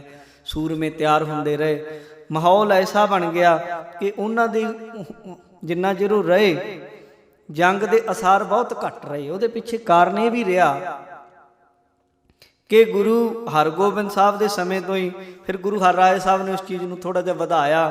ਇੱਕ ਦਵਾਖਾਨਾ ਕੀਰਤਪੁਰ ਸਾਹਿਬ ਵਿੱਚ ਕਾਇਮ ਕੀਤਾ ਗਿਆ, ਦਵਾਈਆਂ ਜਿਹਦੇ ਵਿੱਚ ਜੜੀਆਂ ਬੂਟੀਆਂ। ਹਾਲਾਂਕਿ ਗੁਰੂ ਸਾਹਿਬ ਵਿੱਚ ਤਾਕਤ ਹੈ, ਜੇ ਨਜ਼ਰ ਪਾ ਦੇਣ ਤੇ ਦੁੱਖ ਕੱਟੇ ਜਾਂਦੇ ਆ, ਪਰ ਜਿਹੜਾ ਕੰਮ ਦਵਾਈ ਨਾਲੇ ਠੀਕ ਆ ਜੇ ਉਹ ਤੇ ਤਾਕਤ ਵਰਤਣ ਦੀ ਲੋੜ ਨਹੀਂ ਹੁੰਦੀ। ਅੱਜ ਕੱਲ੍ਹ ਵੀ ਕਈ ਬੰਦਿਆਂ ਨੂੰ ਸਵਾਲ ਪੈਦਾ ਕੀਤੇ ਜਾਂਦੇ ਆ ਕਿ ਫਲਾਣਾ ਬੰਦਾ ਬਿਮਾਰ ਬੜਾ ਹੈ ਜਾਂ ਉਹਨੂੰ ਕੋਈ ਬਿਮਾਰੀ ਲੱਗ ਗਈ, ਉਹਨੂੰ ਤੁਸੀਂ ਇਸ਼ਨਾਨ ਕਰਾ ਦਿਓ ਸਰੋਵਰ 'ਚ, ਜਾਂ ਸ਼ਕਤੀ ਨਾਲ ਠੀਕ ਕਿਉਂ ਨਹੀਂ ਹੋ ਜਾਂਦਾ। ਸੁਣੋ ਗੱਲ, ਇੱਕ ਤੁਹਾਨੂੰ ਮੈਂ ਉਦਾਹਰਨ ਦੇਵਾਂਗਾ। ਬਨਾਰਸ ਦੀ ਘਟਨਾ ਹੈ, ਮੈਂ ਪੜ੍ਹੀ ਸੀ ਕਿਤੇ, ਉਹ ਸੱਚੀ ਘਟਨਾ ਹੈ। ਬਨਾਰਸ ਦੇ ਵਿੱਚ ਇੱਕ ਮਹਾਤਮਾ ਰਹਿੰਦਾ ਸੀ। ਉਹ ਮਹਾਤਮਾ ਰੋਜ਼ ਉਰਲੇ ਪਾਸੇ ਤੋਂ ਗੰਗਾ ਤੋਂ ਪਰਲੇ ਪਾਸੇ ਜਾਣਾ, ਕਿਸ਼ਤੀ 'ਚ ਬੈਠ ਕੇ ਜਾਣਾ। ਉੱਥੇ ਇੱਕ ਜੋਗੀ ਸੀ ਜਿਹੜਾ ਉਹਨੇ ਮਿਹਨਤ ਕਰਕੇ ਸਿੱਧੀ ਹਾਸਲ ਕਰ ਲਈ, ਪਾਣੀ ਦੇ ਉੱਤੋਂ ਦੀ ਤੁਰ ਕੇ ਲੰਘ ਜਾਂਦਾ ਸੀ। ਹੁਣ ਵੀ ਇੱਦਾਂ ਦੇ ਬੰਦੇ ਮਿਲ ਜਾਣਗੇ ਜਿਹੜੇ ਪਾਣੀ ਤੋਂ ਤੁਰ ਕੇ ਲੰਘ ਜਾਂਦੇ। ਮੈਨੂੰ ਡਰਬੀ ਦੇ ਵਿੱਚ ਇੱਕ ਬਹੁਤ ਆਪਣੇ ਭਾਈ ਕੀਰ ਸਿੰਘ ਹੋਣੀ ਐਡਵੋਕੇਟ ਉਹ ਮਿਲੇ ਸੀ, ਕਹਿੰਦੇ ਜੀ ਮੈਂ ਵੀ ਐਸਾ ਬੰਦਾ ਦੇਖਿਆ ਪਾਣੀ ਦੇ ਉੱਤੋਂ ਦੀ ਬਨਾਰਸ 'ਚ ਤੁਰਦਾ, ਲੇਟਿਆ ਬੰਦਾ ਤੇ ਮੈਂ ਦੇਖਿਆ ਪਾਣੀ 'ਤੇ। ਹੁਣ ਵੀ ਤੁਹਾਨੂੰ ਜੇ ਕਿਸੇ ਦੀ ਇੱਛਾ ਹੋਵੇ ਕਦੇ ਚੱਲੋਂ ਤੇ ਦਿਖਾ ਸਕਦੇ ਹਾਂ। ਉਹ ਕਹਿੰਦੇ ਅਭਿਆਸ ਨਾਲ। ਇੱਕ ਪੰਜਾਬ ਵਿੱਚ ਵੀ ਇੱਦਾਂ ਦਾ ਬੰਦਾ ਸੀ, ਉਹ ਬਹੁਤ ਉਹਦੀ ਵੀਡੀਓ ਚੱਲੀ ਸੀ, ਸੰਤਾਂ ਦਾ ਕਾਰ ਸੇਵਾ ਵਾਲਿਆਂ ਦਾ ਸੇਵਕ ਸੀ, ਪਾਣੀ 'ਤੇ ਲੇਟਿਆ ਰਹਿੰਦਾ ਸੀ, ਪੂਰੀ ਵਾਲਿਆਂ ਦਾ ਸੇਵਕ ਸੀ। ਤਾਂ ਇੱਦਾਂ ਸਾਧਨਾ ਦੀ ਹੁੰਦੀ ਰਹੋ ਵਿਚਾਰ। ਉਹ ਪਾਣੀ ਦੇ ਉੱਤੋਂ ਦੀ ਤੁਰ ਕੇ ਲੰਘ ਜਾਂਦਾ ਸੀ। ਇੱਕ ਦਿਨ ਉਹਨੇ ਮਹਾਤਮਾ ਨੂੰ ਆਖਿਆ, ਕਹਿੰਦਾ ਸੰਤ ਜੀ ਤੁਸੀਂ ਰੋਜ਼ ਉਧਰ ਨੂੰ ਜਾਂਦੇ ਹੋ ਕਿਸ਼ਤੀ ਦੇ ਉੱਤੇ, ਤੁਹਾਡੇ 'ਚ ਕੋਈ ਤਾਕਤ ਨਹੀਂ ਆਈ? ਉਹ ਕਹਿੰਦੇ ਕਿਹੜੀ ਤਾਕਤ? ਕਹਿੰਦਾ ਮੈਂ ਤੇ ਹਾਸਲ ਕੀਤੀ। ਉਹ ਕਹਿੰਦਾ ਕੀ? ਕਹਿੰਦਾ ਮੈਂ ਹਾਸਲ ਕੀਤੀ ਪਾਣੀ ਦੇ ਉੱਤੋਂ ਦੀ ਤੁਰ ਕੇ ਲੰਘ ਜਾਂਦਾ। ਮਹਾਤਮਾ ਕਹਿੰਦੇ ਅੱਛਾ ਇਹ ਤਾਕਤ ਹੈ ਤੇ ਵਧੀਆ, ਕਿੰਨਾ ਟਾਈਮ ਲੱਗਿਆ ਇਹਨੂੰ ਹਾਸਲ ਕਰਨ 'ਚ? ਕਹਿੰਦਾ 12 ਸਾਲ ਲੱਗ ਗਏ ਪੂਰੇ। ਉਹ ਮਹਾਤਮਾ ਹੱਸ ਕੇ ਕਹਿੰਦਾ ਜਿਹੜਾ ਕੰਮ ਦੁੱਕੀ 'ਚ ਹੋ ਜਾਂਦਾ ਹੈ, ਮੈਂ ਦੁੱਕੀ ਦਈ ਦੀ ਕਈ ਦਿਨ ਲੰਘਾਈ ਜਾਂਦਾ ਉਹ ਮੈਨੂੰ ਕਿਸ਼ਤੀ ਤੇ ਜਿਹੜਾ ਕੰਮ ਦੁੱਕੀ ਨਾਲ ਹੋ ਸਕਦਾ ਉਹ ਤੇ 12 ਸਾਲ ਲਾਉਣ ਦੀ ਲੋੜ ਨਹੀਂ। ਵੈਸੇ ਬੇਵਕੂਫੀ ਹੈ ਗੱਲ, ਭਾਵੇਂ ਕਿਸੇ ਹੋਰ ਮਤ ਦੀ ਸੀ। ਮੈਨੂੰ ਮੇਰੇ ਸਵਾਲ ਦਾ ਵੱਡਾ ਜਵਾਬ ਮਿਲਿਆ। ਜਿਹੜੇ ਸ਼ੰਕੇ ਪੈਦਾ ਕਰਦੇ ਨਾ ਵੀ ਜੇ ਕਿਸੇ ਨੂੰ ਬੁਖਾਰ ਚੜ੍ਹਦਾ ਹੈ ਦਰਬਾਰ ਸਾਹਿਬ ਸਰੋਵਰ 'ਚ ਕਿਉਂ ਨਹੀਂ ਨਵਾ ਲੈਂਦੇ, ਇੱਦਾਂ ਬੋਲਦੇ, ਮੇਰੇ ਤੋਂ ਤਾਂ ਸ਼ਬਦ ਵੀ ਨਹੀਂ ਨਿਕਲਦੇ। ਮੈਂ ਜਿਹੜੀ ਇੱਕ ਗੋਲੀ 1 ਰੁਪਏ ਦੀ ਲੈ ਕੇ ਬੁਖਾਰ ਉਤਰਦਾ ਹੋਵੇ, ਕੀ ਜ਼ਰੂਰੀ ਆ ਉੱਥੇ ਗੁਰੂ ਸਾਹਿਬ ਮਹਾਰਾਜ ਨੂੰ ਆਖਿਆ ਜਾਏ ਕਰਾਮਾਤ ਦਿਖਾਓ? ਉੱਥੇ ਤੇ ਸ਼ਰਧਾ ਨਾਲ, ਜਿੱਥੇ ਲਾ ਇਲਾਜ ਹੋ ਜਾਏ ਕੰਮ ਤੇ ਮਹਾਰਾਜ ਦੇ ਚਰਨਾਂ ਜਾਵੇ। ਫਿਰ ਸਾਧ ਸੰਗਤ ਇਹੋ ਜਿਹੇ ਰੋਗ ਕੱਟੇ ਜਾਂਦੇ ਜਿਹੜੇ ਦੁਨੀਆ ਤੇ ਕਿਸੇ ਡਾਕਟਰ ਦੇ ਵੱਸ ਦੀ ਗੱਲ ਨਹੀਂ ਹੁੰਦੀ। ਸਭ ਕੁਝ ਹੈ ਗੁਰੂ ਘਰ ਦੇ। ਤਾਂ ਇਹ ਗੁਰੂ ਮਹਾਰਾਜ ਦੇ ਸਮੇਂ ਤੋਂ ਹੀ ਚੱਲੀ ਆਉਂਦੀ ਹੈ ਦਵਾ ਬੂਟੀ ਦਾ ਕੰਮ। ਕੋਈ ਨਵਾਂ ਥੋੜ੍ਹਾ ਜਿਹਾ ਆਪਾਂ ਕਹਿੰਦੇ ਜੀ ਡਾਕਟਰ ਦੇ ਕਾਹਨੂੰ ਜਾਂਦੇ ਹੋ, ਨਹੀਂ। ਦੋਵੇਂ ਹੀ ਚੀਜ਼ਾਂ ਨੇ ਗੁਰੂ ਘਰ ਦੇ ਅੰਦਰ। ਜੜੀ ਬੂਟੀ ਦਾ ਇਲਾਜ ਵੀ ਹੈ। ਗੁਰੂ ਕਲਗੀਧਰ ਮਹਾਰਾਜ ਦੇ ਸਮੇਂ ਤੋਂ ਵੀ ਹੁੰਦਾ ਰਿਹਾ। ਗੁਰੂ ਅੰਗਦ ਦੇਵ ਸਾਹਿਬ ਮਹਾਰਾਜ ਦੇ ਸਮੇਂ ਤੋਂ ਅੱਗੇ ਗੁਰੂ ਨਾਨਕ ਸਾਹਿਬ ਮਹਾਰਾਜ ਦੇ ਕੋਲ ਆਪ ਵੈਦ ਆਇਆ, ਬਾਂਹ ਫੜ ਕੇ ਵੈਦ ਬੁਲਾਇਆ। ਵੈਦ ਕੀ ਪਗਟ ਢੋਲੇ ਬਾਂਹ, ਜਿੱਥੇ ਸ਼ਬਦ ਤੁਸੀਂ ਇਤਿਹਾਸ 'ਚ ਪੜ੍ਹੋਗੇ ਕਿਤੇ। ਤੇ ਮਹਾਰਾਜ ਨੇ ਉਹਨੂੰ ਆਖਿਆ ਤੂੰ ਬਾਹਰਲੇ ਰੋਗ ਜਾਣਦਾ, ਅੰਦਰਲੇ ਨੂੰ ਨਹੀਂ ਜਾਣਦਾ, ਰਹੋ ਵਿਚਾਰ। ਉੱਥੇ ਗੁਰੂ ਹਰਿਰਾਏ ਸਾਹਿਬ ਨੇ ਉਹ ਜਿਹੜਾ ਕਾਫੀ ਵੱਡਾ ਉਹਦਾ ਕੀਤਾ, ਵੱਧਦਾ ਗਿਆ ਕੰਮ, ਕਾਫੀ ਅੱਛਾ ਸੀ। ਬਹੁਤ ਮਰੀਜ਼ ਆਉਂਦੇ, ਥੋੜ੍ਹੀ ਬਹੁਤੀ ਦਵਾਈ ਲੈਂਦੇ, ਗੁਰੂ ਕੀ ਸੰਗਤ ਵਿੱਚ ਰਹਿੰਦੇ, ਗੁਰੂ ਮਹਾਰਾਜ ਦੀ ਮਿਹਰ ਭਰੀ ਨਜ਼ਰ ਉਹਨਾਂ 'ਤੇ ਪੈਂਦੀ ਤੇ ਉਹਦੇ ਨਾਲ ਤੱਕ ਉਹਨਾਂ ਦੇ ਹੌਲੀ ਹੌਲੀ ਰੋਗ ਠੀਕ ਹੁੰਦੇ ਜਾਂਦੇ ਤੇ ਲੋਕੀ ਠੀਕ ਹੁੰਦੇ।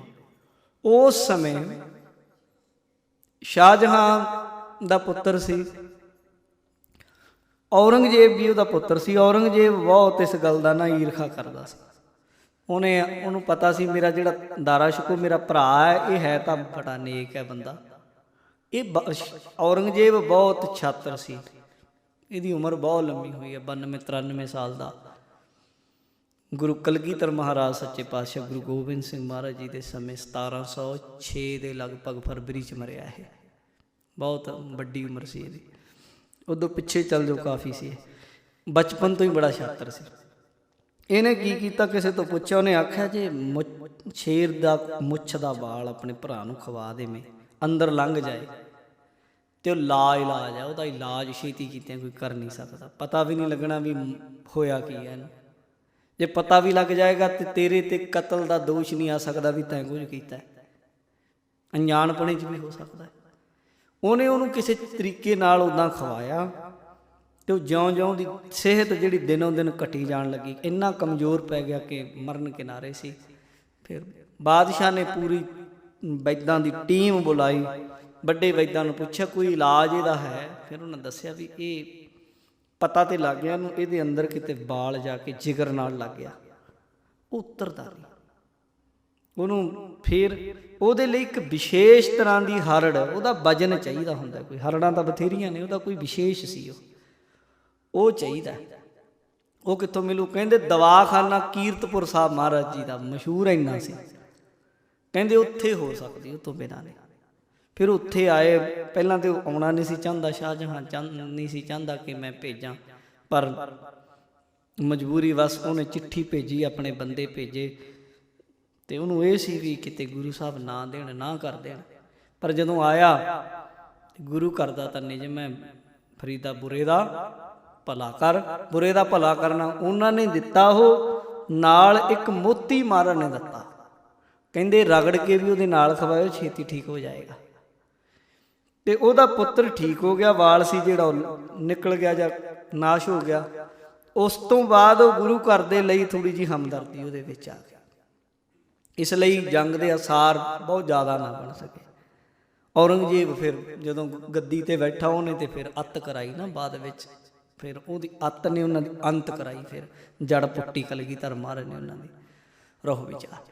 ਤਾਂ ਉਹਨਾਂ ਸਮਾਂ ਫਿਰ ਉਹ ਸਾਧ ਸੰਗਤ ਜੀ, ਫਿਰ ਮੌਕਾ ਬੜਾ ਚੰਗਾ ਰਿਹਾ ਗੁਰੂ ਸਾਹਿਬ ਦਾ ਪ੍ਰਚਾਰ ਦਾ, ਪ੍ਰਸਾਰ ਦਾ। ਗੁਰੂ ਸਾਹਿਬ ਥਾਂ ਥਾਈਂ ਪ੍ਰਚਾਰ ਕਰਨ ਜਾਂਦੇ ਰਹੇ, ਸੰਗਤਾਂ ਬਹੁਤ ਆਉਂਦੀਆਂ ਮਹਾਰਾਜ ਕੋਲ। ਐਸੇ ਬੰਦੇ ਗੁਰੂ ਸਾਹਿਬ ਦੇ ਪ੍ਰਚਾਰ ਦੇ ਨਾਲ ਸਿੱਖ ਬਣੇ,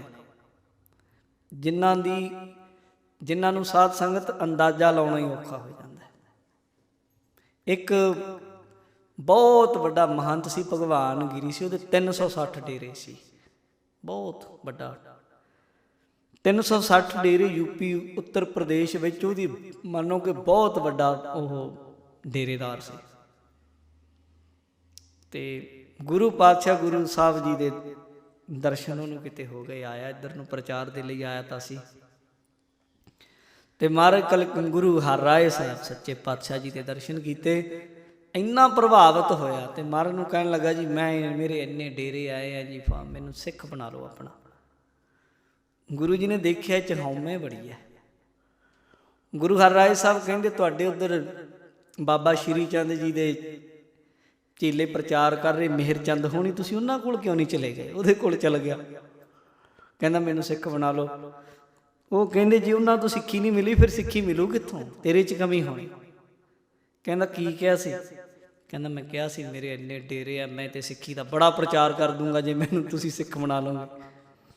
ਕਹਿੰਦਾ ਇਹ ਨਹੀਂ ਕਹਿਣਾ ਵੀ ਮੈਂ ਬਹੁਤ ਕੁਝ ਕਰ ਦੂੰਗਾ। ਗੁਰੂ ਸਾਹਿਬ ਨੇ ਹੀ ਕਰਨਾ, ਉਹਨਾਂ ਦਾ ਬੂਟਾ ਉਹਨਾਂ ਨੇ ਪਾਲਣਾ। ਇਹ ਗੱਲ ਭੁਲੇਖੇ ਨਾਲ ਕਦੇ ਭੁਲੇਖੇ 'ਚ ਨਾ ਆ ਜਾਏ ਵੀ ਕਈ ਵਾਰੀ ਹੁੰਦਾ ਨਾ ਕੋਈ ਬੰਦਾ ਆਖੇ ਜੀ ਕਿਸੇ ਦੇ ਸਿਰ ਤੇ ਸਿੱਖੀ ਦਾ ਪ੍ਰਚਾਰ ਹੈ ਜਾਂ ਨਹੀਂ। ਮੈਂ ਇੱਕ ਗੁਰਦੁਆਰੇ 'ਚ ਸੱਚੀ ਗੱਲ ਹੈ, ਮੈਂ ਗਿਆ ਨਾ ਦਰਸ਼ਨ ਕੀਤੇ, ਜੋੜੇ ਘਰ 'ਚ ਇੱਕ ਲਾਈਨਾਂ ਲਿਖੀਆਂ ਹੋਈਆਂ ਬੜੀਆਂ ਸੋਹਣੀਆਂ ਲਿਖੀਆਂ ਹੋਈਆਂ, ਜੋੜਾ ਰੱਖਿਆ, ਉਹ 'ਚ ਲਿਖਿਆ ਕਹਿੰਦੇ ਗੁਰੂ ਘਰ ਦੀ ਸੇਵਾ ਕਰੀਏ ਤਾਂ ਮੁੱਕਦੀ ਨਹੀਂ। ਇਹ ਲਿਖਿਆ ਹੋਇਆ ਗੁਰੂ ਘਰ ਦੀ ਸੇਵਾ ਕਰੀਏ ਤਾਂ ਮੁੱਕਦੀ ਨਹੀਂ। ਨਾਲ ਇੱਕ ਹੋਰ ਲਿਖਿਆ ਹੋਇਆ ਕਹਿੰਦੇ ਜੇ ਨਾ ਕਰੀਏ ਤਾਂ ਰੁਕਦੀ ਨਹੀਂ, ਨਾ ਕਰੀਏ ਤਾਂ ਰੁਕਦੀ ਨਹੀਂ। ਵੱਡੇ ਵੱਡੇ ਵਿਦਵਾਨ ਇਸ ਕੌਮ 'ਚ ਹੋਏ, ਬਹੁਤ ਵੱਡੀਆਂ ਸੇਵਾਵਾਂ ਕੀਤੀਆਂ, ਚੱਲ ਗਏ ਆਪੋ ਆਪਣੀ ਬਾਰੀ। ਗੁਰੂ ਸਾਹਿਬ ਨੇ ਹੋਰ ਪੈਦਾ ਕਰ ਲਿਆ, ਕਮੀ ਨਹੀਂ ਕਦੇ ਰਹੀ। ਇਹ ਮਹਾਰਾਜ ਦੀ ਸੇਵਾ ਮਹਾਰਾਜ ਨੇ ਆਪੇ ਲੈਣੀ ਆ, ਆਪਣੇ ਸਮੇਂ ਅਨੁਸਾਰ ਸਭ ਤੋਂ ਲੈਂਦੇ ਆ। ਉਹਨੂੰ ਮਿਹਰ ਚੰਦ ਜੀ ਨੇ ਸਮਝਾਇਆ ਤੇ ਫਿਰ ਉਹ ਗੁਰੂ ਸਾਹਿਬ ਦੇ ਚਰਨੀ ਲੱਗਾ। ਭਗਵਾਨ ਗਿਰੀ ਸੀ, ਫਿਰ ਮਹਾਰਾਜ ਦੇ ਚਰਨੀ ਲੱਗ ਕੇ ਸਿੱਖ ਬਣਿਆ। ਫਿਰ ਭਗਤ ਭਗਵਾਨ ਉਹਦਾ ਨਾਂ ਰੱਖਿਆ। ਫਿਰ ਆਪਣੇ ਡੇਰਿਆਂ ਜਾ ਕੇ ਆਪਣੇ ਚੇਲਿਆਂ ਨੂੰ ਕਹਿੰਦਾ ਵੀ ਤੁਸੀਂ ਜੋ ਮਰਜ਼ੀ ਕਰੋ, ਜਿੱਧਰ ਮਰਜ਼ੀ ਜਾਓ, ਮੇਰਾ ਕੋਈ ਡੇਰਾ ਨਹੀਂ, ਕੁਛ ਨਹੀਂ, ਮੈਂ ਅੱਜ ਤੋਂ ਤੁਸੀਂ ਆਜ਼ਾਦ ਹੋ। ਕਹਿੰਦੇ ਤੈਨੂੰ ਕੀ ਹੋ ਗਿਆ, ਤੂੰ ਤੇ ਬੜਾ ਹੋਰ ਤਰ੍ਹਾਂ ਦਾ ਸੀ। ਕਹਿੰਦਾ ਬਸ ਹੁਣ ਨਹੀਂ। ਕਹਿੰਦੇ ਹੋਇਆ ਕਿ ਉਹ ਕਹਿੰਦਾ ਮੈਨੂੰ ਪੂਰਾ ਗੁਰੂ ਮਿਲ ਪਿਆ ਜਿਹਨੇ ਮੇਰੀ ਤੋੜ ਦਿੱਤੀ। ਉਹ ਜਿੰਨੇ ਡੇਰੇਦਾਰ ਚੇਲੇ ਸੀ ਉਹ ਕਹਿੰਦੇ ਫਿਰ ਜੇ ਤੈਨੂੰ ਮਿਲ ਪਿਆ, ਤੈਨੂੰ ਅਸੀਂ ਗੁਰੂ ਮੰਨਦੇ ਸੀ ਤੇ ਤੈਨੂੰ ਜੇ ਤੇਰੇ ਤੋਂ ਵੱਡਾ ਮਿਲ ਪਿਆ ਸਾਨੂੰ ਵੀ ਫਿਰ ਉਹਦੇ ਚਰਨੀ ਲਾ। ਫਿਰ ਉਹ ਆਪਣੇ ਸਾਰੇ ਚੇਲਿਆਂ ਨੂੰ ਲੈ ਕੇ ਸਾਧ ਸੰਗਤ ਫਿਰ ਕੀਰਤਪੁਰ ਸਾਹਿਬ ਆਇਆ। ਫਿਰ ਸਿੱਖੀ ਦਾ ਉਹਨਾਂ ਫਿਰ ਜਦੋਂ ਐਨ ਚੰਗੇ ਤਰੀਕੇ ਨਾਲ ਗੁਰਮਤਿ ਦੀ ਉਹਨਾਂ ਨੂੰ ਸੋਝੀ ਪੈ ਗਈ ਤੇ ਫਿਰ ਉਹਨਾਂ ਨੂੰ ਮਹਾਰਾਜ ਨੇ ਕਿਹਾ ਵੀ ਹੁਣ ਤੁਸੀਂ ਪ੍ਰਚਾਰ ਕਰੋ। ਫਿਰ ਉਹਨੇ ਬਹੁਤ ਯੂਪੀ ਤੇ ਆਦਿਕ 'ਚ ਬਹੁਤ ਪ੍ਰਚਾਰ ਕੀਤਾ। ਉਹਨੇ ਬੜੇ ਮੱਠ, ਬਹੁਤ ਸਥਾਨ ਬਣੇ, ਗੁਰੂ ਸਾਹਿਬ ਦੇ ਬਹੁਤ ਸਥਾਨ ਬਣੇ ਹੋਏ। ਇਸ ਤਰੀਕੇ ਗੁਰੂ ਜੀ ਬੜਾ ਤਰੀਕੇ ਨਾਲ, ਜੇ ਕਦੇ ਟਕਰਾਅ ਦੀ ਸਥਿਤੀ ਬਣਦੀ ਵੀ ਰਹੀ ਤੇ ਮਹਾਰਾਜ ਫਿਰ ਤਰੀਕੇ ਨਾਲ ਕਰਦੇ ਵੀ। ਗੁਰੂ ਘਰ ਦਾ ਪ੍ਰਚਾਰ ਵੇਖ ਕੇ ਨਾ ਜੀ ਆਲੇ ਦੁਆਲੇ ਦੇ ਜਿਹੜੇ ਪਹਾੜੀ ਰਾਜੇ ਸੀ, ਘਟਨਾ ਮੈਂ ਕਹਿ ਦੇਵਾਂ ਸਮਾਂ ਹੋ ਚੱਲੇ, ਆਲੇ ਦੁਆਲੇ ਦੇ ਜਿਹੜੇ ਪਹਾੜੀ ਰਾਜੇ ਸੀ ਉਹਨਾਂ ਨੂੰ ਬ੍ਰਾਹਮਣਾਂ ਨੇ ਚੁੱਕਿਆ। ਉਹਨਾਂ ਨੂੰ ਕਹਿੰਦੇ ਜੀ ਇਹ ਦੇਖੋ ਜੀ ਸ਼ੂਦਰਾਂ ਨੂੰ ਵੀ ਬਰਾਬਰ ਦਾ ਅਧਿਕਾਰ ਦਿੰਦੇ ਆ, ਸਭ ਨੂੰ ਪਿਆਰ ਕਰਦੇ ਆ, ਲੰਗਰ ਚੱਲਦਾ ਇੱਥੇ, ਸਾਰੇ ਖਾਂਦੇ ਆ ਇੱਥੇ, ਇਹਨਾਂ ਦਾ ਬਹੁਤ ਆਲੇ ਦੁਆਲੇ ਲੋਕ ਸਿੱਖ ਬਣਦੇ ਜਾਂਦੇ ਆ, ਇਹ ਠੀਕ ਨਹੀਂ, ਤੁਸੀਂ ਜਿਵੇਂ ਕਿਵੇਂ ਕਰਕੇ ਇਹਨਾਂ ਦੇ ਉੱਤੇ ਆਪਣਾ ਦਬਾਅ ਪਾਓ। ਪਹਾੜੀ ਰਾਜੇ ਇਕੱਠੇ ਹੋ ਕੇ ਗੁਰੂ ਮਹਾਰਾਜ ਜੀ ਕੋਲ ਆ ਗਏ। ਕੁਝ ਗੁਰੂ ਹਰਿਰਾਏ ਸਾਹਿਬ ਕੋਲ ਆਪਣੀ ਫੌਜ ਲਿਆਏ, 2-3 ਰਾਜੇ ਸੀ ਤੇ ਮਹਾਰਾਜ ਜੀ ਕੋਲੋਂ ਆਏ ਇਸ ਕਰਕੇ ਸੀ ਵੀ ਮਹਾਰਾਜ ਨੂੰ ਆਖਾਂਗੇ ਤੁਸੀਂ ਜੇ ਇੱਥੇ ਰਹਿਣਾ ਸਾਨੂੰ ਟੈਕਸ ਦਿਆ ਕਰੋ ਤੇ ਜਿਹੜੀ ਚੀਜ਼ ਦੀ ਸਾਨੂੰ ਇੱਛਾ ਹੋਵੇ ਅਸੀਂ ਜਿਵੇਂ ਕਹੀਏ ਉਵੇਂ ਕਰਿਆ ਕਰੋ। ਮਹਾਰਾਜ ਕੋਲ ਆਏ ਤੇ ਇਸ ਇੱਛਾ ਨਾਲ ਸੀ। ਮਹਾਰਾਜ ਹੁਣ ਗੁਰੂ ਸਾਹਿਬ ਤੇ ਮੱਥਾ ਦੇਖ ਕੇ ਬੰਦੇ ਦੀ ਅੰਦਰ ਦੀ ਸਮਝ ਜਾਂਦੇ ਵੀ ਕਿੱਦਾਂ ਦਾ ਇਹ ਬੰਦਾ। ਉਹਨਾਂ ਨੂੰ ਦੇਖ ਕੇ ਮਹਾਰਾਜ ਕਹਿੰਦੇ ਆਓ ਰਾਜਿਓ, ਬੈਠੋ ਰਜਵਾੜਿਓ। ਬਿਠਾ ਲਏ ਮਹਾਰਾਜ ਨੇ, ਕਿੱਦਾਂ ਆਉਣੇ ਹੋਏ ਕੰਮ ਸੀ। ਕਹਿੰਦੇ ਜੀ ਕੋਈ ਗੱਲ ਕਰਨਾ ਹੈ। ਮਹਾਰਾਜ ਕਹਿੰਦੇ ਕਰ ਲਿਓ, ਬਾਅਦ ਦੇ ਵਿੱਚ ਕਰਿਓ, ਪਹਿਲਾਂ ਆ ਜਾਓ, ਮੱਲਾਂ ਦਾ ਘੋਲ ਚੱਲ ਰਿਹਾ ਦੇਖੀਏ ਆਪਾਂ। ਵੱਡਾ ਜਿਹਾ ਅਖਾੜਾ ਲੱਗਿਆ, ਮੱਲ ਵੱਡੇ ਵੱਡੇ। ਉੱਥੇ ਜਦੋਂ ਬਹੁਤ ਮੱਲ ਆਏ ਹੋਏ ਨਾ ਜੀ, ਘੋਲ ਚੱਲ ਰਿਹਾ, ਫਿਰ ਸਭ ਤੋਂ ਜਿਹੜੇ ਕਹਿ ਲਓ ਜਿਨ੍ਹਾਂ ਦੀ ਝੰਡੀ ਨਹੀਂ ਸੀ ਕੋਈ ਫੜਦਾ, ਆਪਸ ਵਿੱਚ ਘੁਲਣ ਵਾਲੇ, ਉਹਨਾਂ ਸਾਰੇ ਕਈ ਮੱਲ ਜਦੋਂ ਹੋਏ ਤੇ ਉਹਨਾਂ ਦੇ ਵਿੱਚੋਂ ਫਿਰ ਇੱਕ ਮੱਲ ਗੁਰੂ ਘਰ ਦਾ, ਫਿਰ ਕਹਿੰਦੇ ਲਓ ਹੁਣ ਗੁਰੂ ਘਰ ਦਾ ਇੱਕ ਮੱਲ ਆਉਣ ਦਿਓ। ਗੁਰੂ ਮਹਾਰਾਜ ਨੂੰ ਮੱਥਾ ਟੇਕਿਆ ਉਹਨੇ, ਉਹਦਾ ਜਦੋਂ ਪੈਰ ਮਾਰੇ ਧਰਤੀ ਤੇ ਧਰਤੀ ਕੰਬੇ, ਇੰਨੀ ਤਾਕਤ ਤੇ ਉਹ ਮੱਲਾਂ ਦੇ ਵਿੱਚ ਆਇਆ। ਜਦੋਂ ਉਹਦੀ ਤਾਕਤ ਦੇਖੀ ਨਾ ਜਾਵੇ ਜੀ। ਹੁਣ ਗੁਰੂ ਜੀ ਪਾਤਸ਼ਾਹ ਜੀ ਦੀ ਕੌਤਕ ਮਹਾਰਾਜ ਆਪ ਜਾਣਦੇ ਕਿਵੇਂ। ਹੁਣ ਉਹਨਾਂ ਨੂੰ ਸਮਝਾਉਣਾ ਸੀ। ਕਹਿੰਦੇ ਵਾਹ ਵਾਹ ਬਈ, ਬੜਾ ਸਰੀਰ ਹੈ ਤੇਰਾ, ਧੰਨ ਹੈ ਤੇਰੀ ਮਾਂ ਜਿਹਨੇ ਐਡਾ ਸੂਰਜ ਮੈਨੂੰ ਜਨਮ ਦਿੱਤਾ। ਨਸ਼ੇ ਧੰਨ ਤੂੰ ਵੀ ਹੈ ਜਿਹੜਾ ਨਸ਼ੇ ਪੱਤੇ ਤੋਂ ਬਚ ਕੇ ਸਰੀਰ ਪਾਲ ਲਿਆ, ਨਹੀਂ ਲੋਕੀ ਗਾਲ ਲੈਂਦੇ। ਕਿੰਨੀ ਕੁ ਤਾਕਤ ਹੈ ਤੇਰੇ 'ਚ। ਮਾਰੀ ਨਿਗਾਹ ਜੀ ਕਹਿੰਦਾ ਮਹਾਰਾਜਾ ਜਿੰਨੀ ਕੁ ਫੌਜ ਜੀ ਖੜੀ ਨਾ ਰਾਜਿਆਂ ਦੀ ਸਮੇਤ ਆ ਰਾਜੇ, ਮੈਨੂੰ ਹੁਕਮ ਦਿਓ ਮਹਾਰਾਜ ਇਕੱਲੇ ਇਕੱਲੇ ਦੇ 2-2 ਕਰ ਦੂੰਗਾ। ਆਖੋ ਸਤਨਾਮ ਸ਼੍ਰੀ ਵਾਹਿਗੁਰੂ। ਮਹਾਰਾਜ ਤੁਸੀਂ ਇੱਕ ਵਾਰ ਮੈਨੂੰ ਕਹਿ ਦਿਓ, ਹੁਕਮ ਕਰ ਦਿਓ ਗੁਰੂ ਸਾਹਿਬ ਜੀ, ਮੈਂ ਕੱਲੇ ਕੱਲੇ ਨੂੰ ਭੜਕਾ ਕੇ ਸੁੱਟ ਦੂੰ, ਐ ਪੱਟ ਦੂੰ ਜਿਵੇਂ ਮੂਲੀਆਂ ਪੱਟ ਕੇ ਸੁੱਟੀ ਦੀਆਂ। ਤੁਸੀਂ ਮਾੜਾ ਜਿਹਾ ਕਹੋ ਤੇ ਸਹੀ। ਮਹਾਰਾਜ ਕਹਿੰਦੇ ਨਹੀਂ ਨਹੀਂ ਨਹੀਂ, ਇੱਦਾਂ ਦਾ ਕੰਮ ਨਹੀਂ ਕਰਨਾ, ਕੋਈ ਨਾ ਤੁਸੀਂ ਖੇਡ ਖੇਡੋ। ਖੇਡ ਸ਼ੁਰੂ ਹੋ ਗਈ ਤੇ ਉਹਨੇ ਤੇ ਜਿੱਤਣਾ ਹੀ ਸੀ। ਫਿਰ ਮਹਾਰਾਜ ਉਹਨੂੰ ਪੁੱਛਣ ਲੱਗੇ ਰਾਜਿਆਂ ਨੂੰ, ਹਾਂ ਵੀ ਰਾਜੋ ਕਿਵੇਂ ਆਉਣੇ ਹੋਏ? ਟਿਊਨ ਬਦਲ ਗਈ। ਮਹਾਰਾਜ ਦਰਸ਼ਨੇ ਕਰਨ ਆਏ ਆ ਜੀ। ਮਹਾਰਾਜ ਕਹਿੰਦੇ ਨਹੀਂ ਲੱਗਦਾ ਤੇ ਕਿਸੇ ਹੋਰ ਕੰਮ ਆਏ ਸੀ, ਤੁਸੀਂ ਤੇ ਇਕੱਠੇ ਹੋ ਕੇ ਆਏ ਸੀ। ਨਹੀਂ ਨਹੀਂ ਮਹਾਰਾਜ ਜੀ ਬਸ ਕੁਛ ਨਹੀਂ ਜੀ, ਅਸੀਂ ਸੋਚਿਆ ਵੀ ਤੁਸੀਂ ਇੱਥੇ ਬਹੁਤ ਵੱਡਾ ਪੁੰਨ ਦਾ ਕੰਮ ਕਰ ਰਹੇ ਹੋ, ਲੋਕਾਂ ਦਾ ਭਲਾ ਕਰ ਰਹੇ, ਅਸੀਂ ਇਸ ਕਰਕੇ ਆਏ। ਮਹਾਰਾਜ ਕੋਈ ਲੋੜ ਹੋਵੇ ਤੁਹਾਨੂੰ, ਤੁਹਾਡੇ ਸਿੱਖਾਂ ਨੂੰ ਦੱਸ ਦਿਓ, ਕੋਈ ਪਰੇਸ਼ਾਨੀ ਨਾ ਹੋਵੇ, ਕੋਈ ਤੰਗ ਨਾ ਕਰਦਾ ਹੋਵੇ। ਗੁਰੂ ਜੀ ਕਹਿੰਦੇ ਕੋਈ ਨਾ ਭਾਈ। ਫਿਰ ਉਹਨਾਂ ਨੂੰ ਮਹਾਰਾਜ ਨੇ ਫਿਰ ਜਾਂਦੇ ਹੋਏ ਪਤਾ ਕੀ ਆਖਿਆ? ਕਹਿੰਦੇ ਜਿਹੜੇ ਰਾਜੇ ਹੁੰਦੇ ਨਾ ਫਕੀਰਾਂ ਤੋਂ ਦਮੜੇ ਨਹੀਂ ਪਾਲਦੇ ਹੁੰਦੇ। ਇਹ ਜਿਹੜਾ ਧਨ ਹੁੰਦਾ ਨਾ, ਮਹਾਰਾਜ ਕਹਿਣ ਲੱਗੇ ਇਹ ਗੁਰੂ ਕਰਦਾ। ਇਹ ਧਨ ਹੈ ਜਿਹੜਾ ਇਹ ਰਾਜੇ ਮਹਾਰਾਜਿਆਂ ਨੂੰ ਪਚਦਾ ਨਹੀਂ, ਇਹ ਤੇ ਲੋਕਾਂ ਦੀ ਸੇਵਾ ਦੇ ਵਿੱਚ ਲੱਗ ਜਾਏ ਤੇ ਚੰਗਾ ਹੈ। ਭਾਈ ਗੁਰਦਾਸ ਜੀ ਨੇ ਤੇ ਬੜਾ ਜੈਸੇ ਕੱਚੋ ਪਾਰੋ ਖਾਇਓ ਉਪਜੈ ਵਿਕਾਰ ਘਾਤ, ਇੱਦਾਂ ਆਖਿਆ। ਕਹਿੰਦੇ ਜਿਵੇਂ ਕੱਚਾ ਪਾਰਾ ਖਾਧਿਆਂ ਸਰੀਰ ਨਾਸ਼ ਹੋ ਜਾਂਦਾ ਹੈ, ਇੱਦਾਂ ਗੁਰੂ ਕਲਗੀਧਰ ਮਹਾਰਾਜ ਨੇ ਸਾਰੀ ਚੜਾਵੇ ਦੀ ਜਿੰਨੀ ਸਤਲੁਜ 'ਚ ਸਟਾ ਦਿੱਤੀ ਸੀ ਰਕਮ। ਸਿੱਖ ਕਹਿੰਦੇ ਮਹਾਰਾਜ ਇਹ ਕੀ ਕੀਤਾ? ਮਹਾਰਾਜ ਕਹਿੰਦੇ ਸ਼ੁੱਧ ਕਰ ਲਈਏ ਇਹਨੂੰ, ਪੰਥ ਵਰਤੇਗਾ ਮੇਰਾ। ਪੰਥਕ ਕਾਰਜਾਂ ਦੇ ਲਈ ਠੀਕ ਹੁੰਦਾ, ਲੋਕ ਭਲਾਈ ਦੇ ਲਈ। ਤਾਂ ਮਹਾਰਾਜ ਨੇ ਆਖਿਆ ਜਿਹੜੇ ਤੁਸੀਂ ਰਾਜੇ ਲੋਕ, ਉਹਨਾਂ ਨੂੰ ਫਕੀਰਾਂ ਤੋਂ ਇੱਦਾਂ ਦੀ ਝਾਕ ਨਹੀਂ ਰੱਖਣੀ ਚਾਹੀਦੀ ਕਿ ਤੁਹਾਨੂੰ ਟੈਕਸ ਦੇ ਦੇਣ ਜਾਂ ਕੁਝ ਹੋਰ ਕਰਨੇ, ਠੀਕ ਨਹੀਂ ਹੈ। ਤੇ ਰਾਜਿਆਂ ਨੇ ਫਿਰ ਮਹਾਰਾਜ ਜੀ ਦਾ ਬਚਨ ਮੰਨ ਕੇ ਸਿਜਦਾ ਕਰਕੇ ਗੁਰੂ ਸਾਹਿਬ ਕੋਲੋਂ ਗਏ। ਇਹ ਵੀ ਗੁਰੂ ਜੀ ਦੇ ਜੀਵਨ ਦਾ ਇੱਕ ਪੱਖ ਹੈ। ਜਦੋਂ ਸ਼ਾਹਜਹਾਂ ਮਰਨ ਲੱਗਾ, ਉਦੋਂ ਇਹਦੇ ਪੁੱਤਰ ਦਾਰਾ ਸ਼ਿਕੋਹ ਨੂੰ ਪਤਾ ਲੱਗਾ ਕਿ ਮੇਰਾ ਪਿਓ ਮਰਨ ਲੱਗਾ, ਬਿਮਾਰ ਹੈ। ਇਹਨੇ ਵੈਸੇ ਕੈਦ ਕਰ ਲਿਆ ਸੀ ਔਰੰਗਜ਼ੇਬ ਨੇ ਉਹਨੂੰ। ਜੇ ਕਦੇ ਪੜ੍ਹੋ ਸ਼ਾਹਜਹਾਂ ਦੀ ਮੌਤ ਦੇ ਆਖਰੀ ਪਲ, ਲੂੰ ਕੰਡੇ ਖੜੇ ਹੋ ਜਾਂਦੇ ਵੀ ਐਡੇ ਐਡੇ ਬਾਦਸ਼ਾਹ, ਐਡੇ ਐਡੇ ਰਾਜੇ ਲੋਕ, ਇਉਂ ਮੌਤ ਹੁੰਦੀ ਉਹਨਾਂ ਦੀ। ਇਹਨੇ ਉਹਨੂੰ ਕੈਦ 'ਚ ਕੀਤਾ ਹੋਇਆ ਸੀ ਸਾਧ ਸੰਗਤ, ਤੇ ਉਹ ਇਹਨੂੰ ਕਹਿੰਦਾ ਸੀ ਵੀ ਮੈਨੂੰ ਤੂੰ ਤਾਜ ਮਹਿਲ ਦੇ ਕੋਲ ਨੇੜੇ ਜੀ ਮੈਨੂੰ ਜਾਇਆ ਕਰਨ ਦੇ ਰੋਜ਼। ਉਹ ਕਹਿੰਦਾ ਸੀ ਨਾ ਹੁਣ ਨਹੀਂ। ਉਹਨੂੰ ਕੋਠੜੀ ਦੇ ਦਿੱਤੀ ਸੀ ਵੀ ਜੀ ਤੋਂ ਦੂਰੋਂ ਤਾਜ ਮਹਿਲ ਦਿਖਦਾ ਸੀ ਉਹਨੂੰ। ਅੰਤ ਸਮੇਂ ਉਹਨੂੰ ਬੰਨ ਦਿੱਤਾ ਸੀ, ਇੰਨਾ ਪਾਣੀ ਦੇਣਾ, ਇੰਨਾ ਇਹਨੂੰ ਭੋਜਨ ਦੇਣਾ, ਇੰਨਾ ਕੁ ਪਾਣੀ ਦੇਣਾ, ਇੰਨਾ ਕੁ ਭੋਜਨ ਦੇਣਾ। ਇੱਕ ਦਿਨ ਉਹਨੂੰ ਪਿਆਸ ਲੱਗੀ, ਪਾਣੀ ਮੁੱਕ ਗਿਆ, ਤੇ ਉਹਨੇ ਆਖਿਆ, ਉਹ ਜਿਹੜਾ ਪਹਿਰੇਦਾਰ ਸੀ ਉਹਨੂੰ ਕਹਿੰਦਾ ਵੀ ਮੈਨੂੰ ਪਾਣੀ ਦੇ ਦੇ। ਉਹ ਕਹਿੰਦਾ ਤੈਨੂੰ ਪਾਣੀ ਦਾ ਹੁਕਮ ਨਹੀਂ ਵੀ ਵੱਧ ਪਾਣੀ ਦੇਵਾਂ। ਕਹਿੰਦਾ ਅੱਛਾ ਚੰਗਾ, ਮੈਨੂੰ ਇਉਂ ਕਰ ਫਿਰ ਇੱਕ ਕਾਗਜ਼ ਦੇ ਦੇ, ਫਿਰ ਮੈਂ ਬਾਦਸ਼ਾਹ ਨੂੰ ਇੱਕ ਖੱਤ ਲਿਖਣਾ ਚਾਹੁੰਦਾ ਔਰੰਗਜ਼ੇਬ ਨੂੰ। ਇਹ ਤਾਂ ਨਹੀਂ ਤੈਨੂੰ ਰੋਕਿਆ? ਉਹ ਕਹਿੰਦਾ ਇਹ ਨਹੀਂ ਮੈਨੂੰ ਰੋਕਿਆ, ਮੈਂ ਤੈਨੂੰ ਦੇ ਸਕਦਾ। ਉਹਨੇ ਦੇ ਦਿੱਤਾ। ਪੁਰਾਣੇ ਟਾਈਮਾਂ ਜਿਹੜੀ ਸ਼ਾਹੀ ਸੀ, ਉਹ ਜਿਹੜੇ ਦੀਵੇ ਹੁੰਦੇ ਸੀ ਉਹਨਾਂ ਦੀ ਕਾਲ ਖਲਾ ਕੇ ਤੇ ਜਾਲ ਮੋਹ ਘਸ ਮਸ ਕਰ, ਉਹ ਸ਼ਬਦ 'ਚ ਸ਼ਾਹੀ ਬਣਾਉਣ ਦਾ ਤਰੀਕਾ ਦੱਸਿਆ ਹੋਇਆ। ਇੱਦਾਂ ਪਾਣੀ ਪਾ ਕੇ ਸ਼ਾਹੀ ਬਣਦੀ ਸੀ। ਤੇ ਉਹਨੇ ਜੀ ਉਹ ਥੋੜ੍ਹਾ ਜਿਹਾ ਪਾਣੀ ਉਹਦੇ ਕੋਲ ਥੋੜ੍ਹਾ ਜਿਹਾ ਬਚਿਆ ਸੀ ਕਿਤੇ, ਉਹ ਸ਼ਾਹੀ ਬਣਾ ਕੇ ਤੇ ਖੱਤ ਲਿਖਿਆ, ਜਿਹਦੇ ਵਿੱਚ ਉਹਨੇ ਇੱਕ ਬੜੀ ਗਹਿਰੀ ਜਿਹੀ ਲਾਹਨਤ ਪਾਈ। ਕਹਿੰਦਾ ਤੂੰ ਹਿੰਦੂਆਂ ਨੂੰ ਮਾੜਾ ਕਹਿਣਾ, ਬੜੇ ਭੈੜੇ ਹੁੰਦੇ ਆ। ਕਹਿੰਦਾ ਮੈਨੂੰ ਲੱਗਦਾ ਤੇਰੇ ਨਾਲੋਂ ਚੰਗੇ ਆ।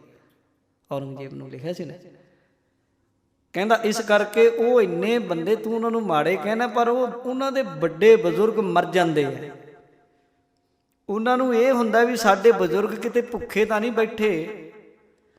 ਉਹ ਆਪਣੇ ਬਜ਼ੁਰਗਾਂ ਦੇ ਲਈ ਬਾਅਦ ਵਿੱਚ ਸ਼ਰਾਧ ਕਰਦੇ, ਪੰਡਤਾਂ ਨੂੰ ਖਵਾਉਂਦੇ ਕਿ ਤਾਂ ਕਿ ਉਹਨਾਂ ਨੂੰ ਸਵਰਗ 'ਚ ਕੁਝ ਮਿਲ ਜਾਏ। ਮਿਲਦਾ ਭਾਵੇਂ ਨਹੀਂ ਮਿਲਦਾ ਵੱਖਰੀ ਗੱਲ ਹੈ, ਪਰ ਉਹਨਾਂ ਦੇ ਮਨ 'ਚ ਇਹ ਸ਼ਰਧਾ ਹੈ ਵੀ ਉਹਨਾਂ ਨੂੰ ਮਿਲੇ। ਪਰ ਤੂੰ ਕਿੱਦਾਂ ਦਾ ਬੰਦਾ ਹੈ ਉਹਨਾਂ ਨੂੰ ਮਾੜੇ ਕਹਿਣਾ, ਤੇਰਾ ਪਿਓ ਬਜ਼ੁਰਗ ਜਿੰਦਾ, ਮੈਂ ਇੱਥੇ ਬੈਠਾ ਪਾਣੀ ਤੋਂ ਤਰਸਦਾ ਤੇ ਮੈਨੂੰ ਪਾਣੀ ਵੀ ਨਹੀਂ ਤੂੰ ਦਿੰਦਾ। ਅੱਗੋਂ ਆਇਆ ਤੇ ਉਹਨੇ ਆ ਕੇ ਮਿਲਿਆ, ਕਹਿੰਦਾ ਅੱਬੂ ਮੈਂ ਕੀ ਕਰਾਂ, ਖੁਦਾ ਨੇ ਪਾਣੀ ਉਹ ਤੇਰੀ ਕਿਸਮਤ 'ਚ ਇੰਨਾ ਕੁ ਲਿਖਿਆ ਸੀ, ਮੈਂ ਦੇ ਨਹੀਂ ਸਕਦਾ। ਤੇ ਜੇ ਤੂੰ ਇੰਨਾ ਹੀ ਤੈਨੂੰ ਗਲ ਸੁੱਕ ਰਿਹਾ ਸੀ, ਜਿੰਨੇ ਪਾਣੀ ਨਾਲ ਸਿਆਹੀ ਬਣਾਈ ਉਹ ਪੀ ਲੈਣਾ ਸੀ, ਜਾਣੀ ਪਾਣੀ ਤੋਂ ਤਰਸਦਾ ਮਰਿਆ ਸੀ ਉਹ।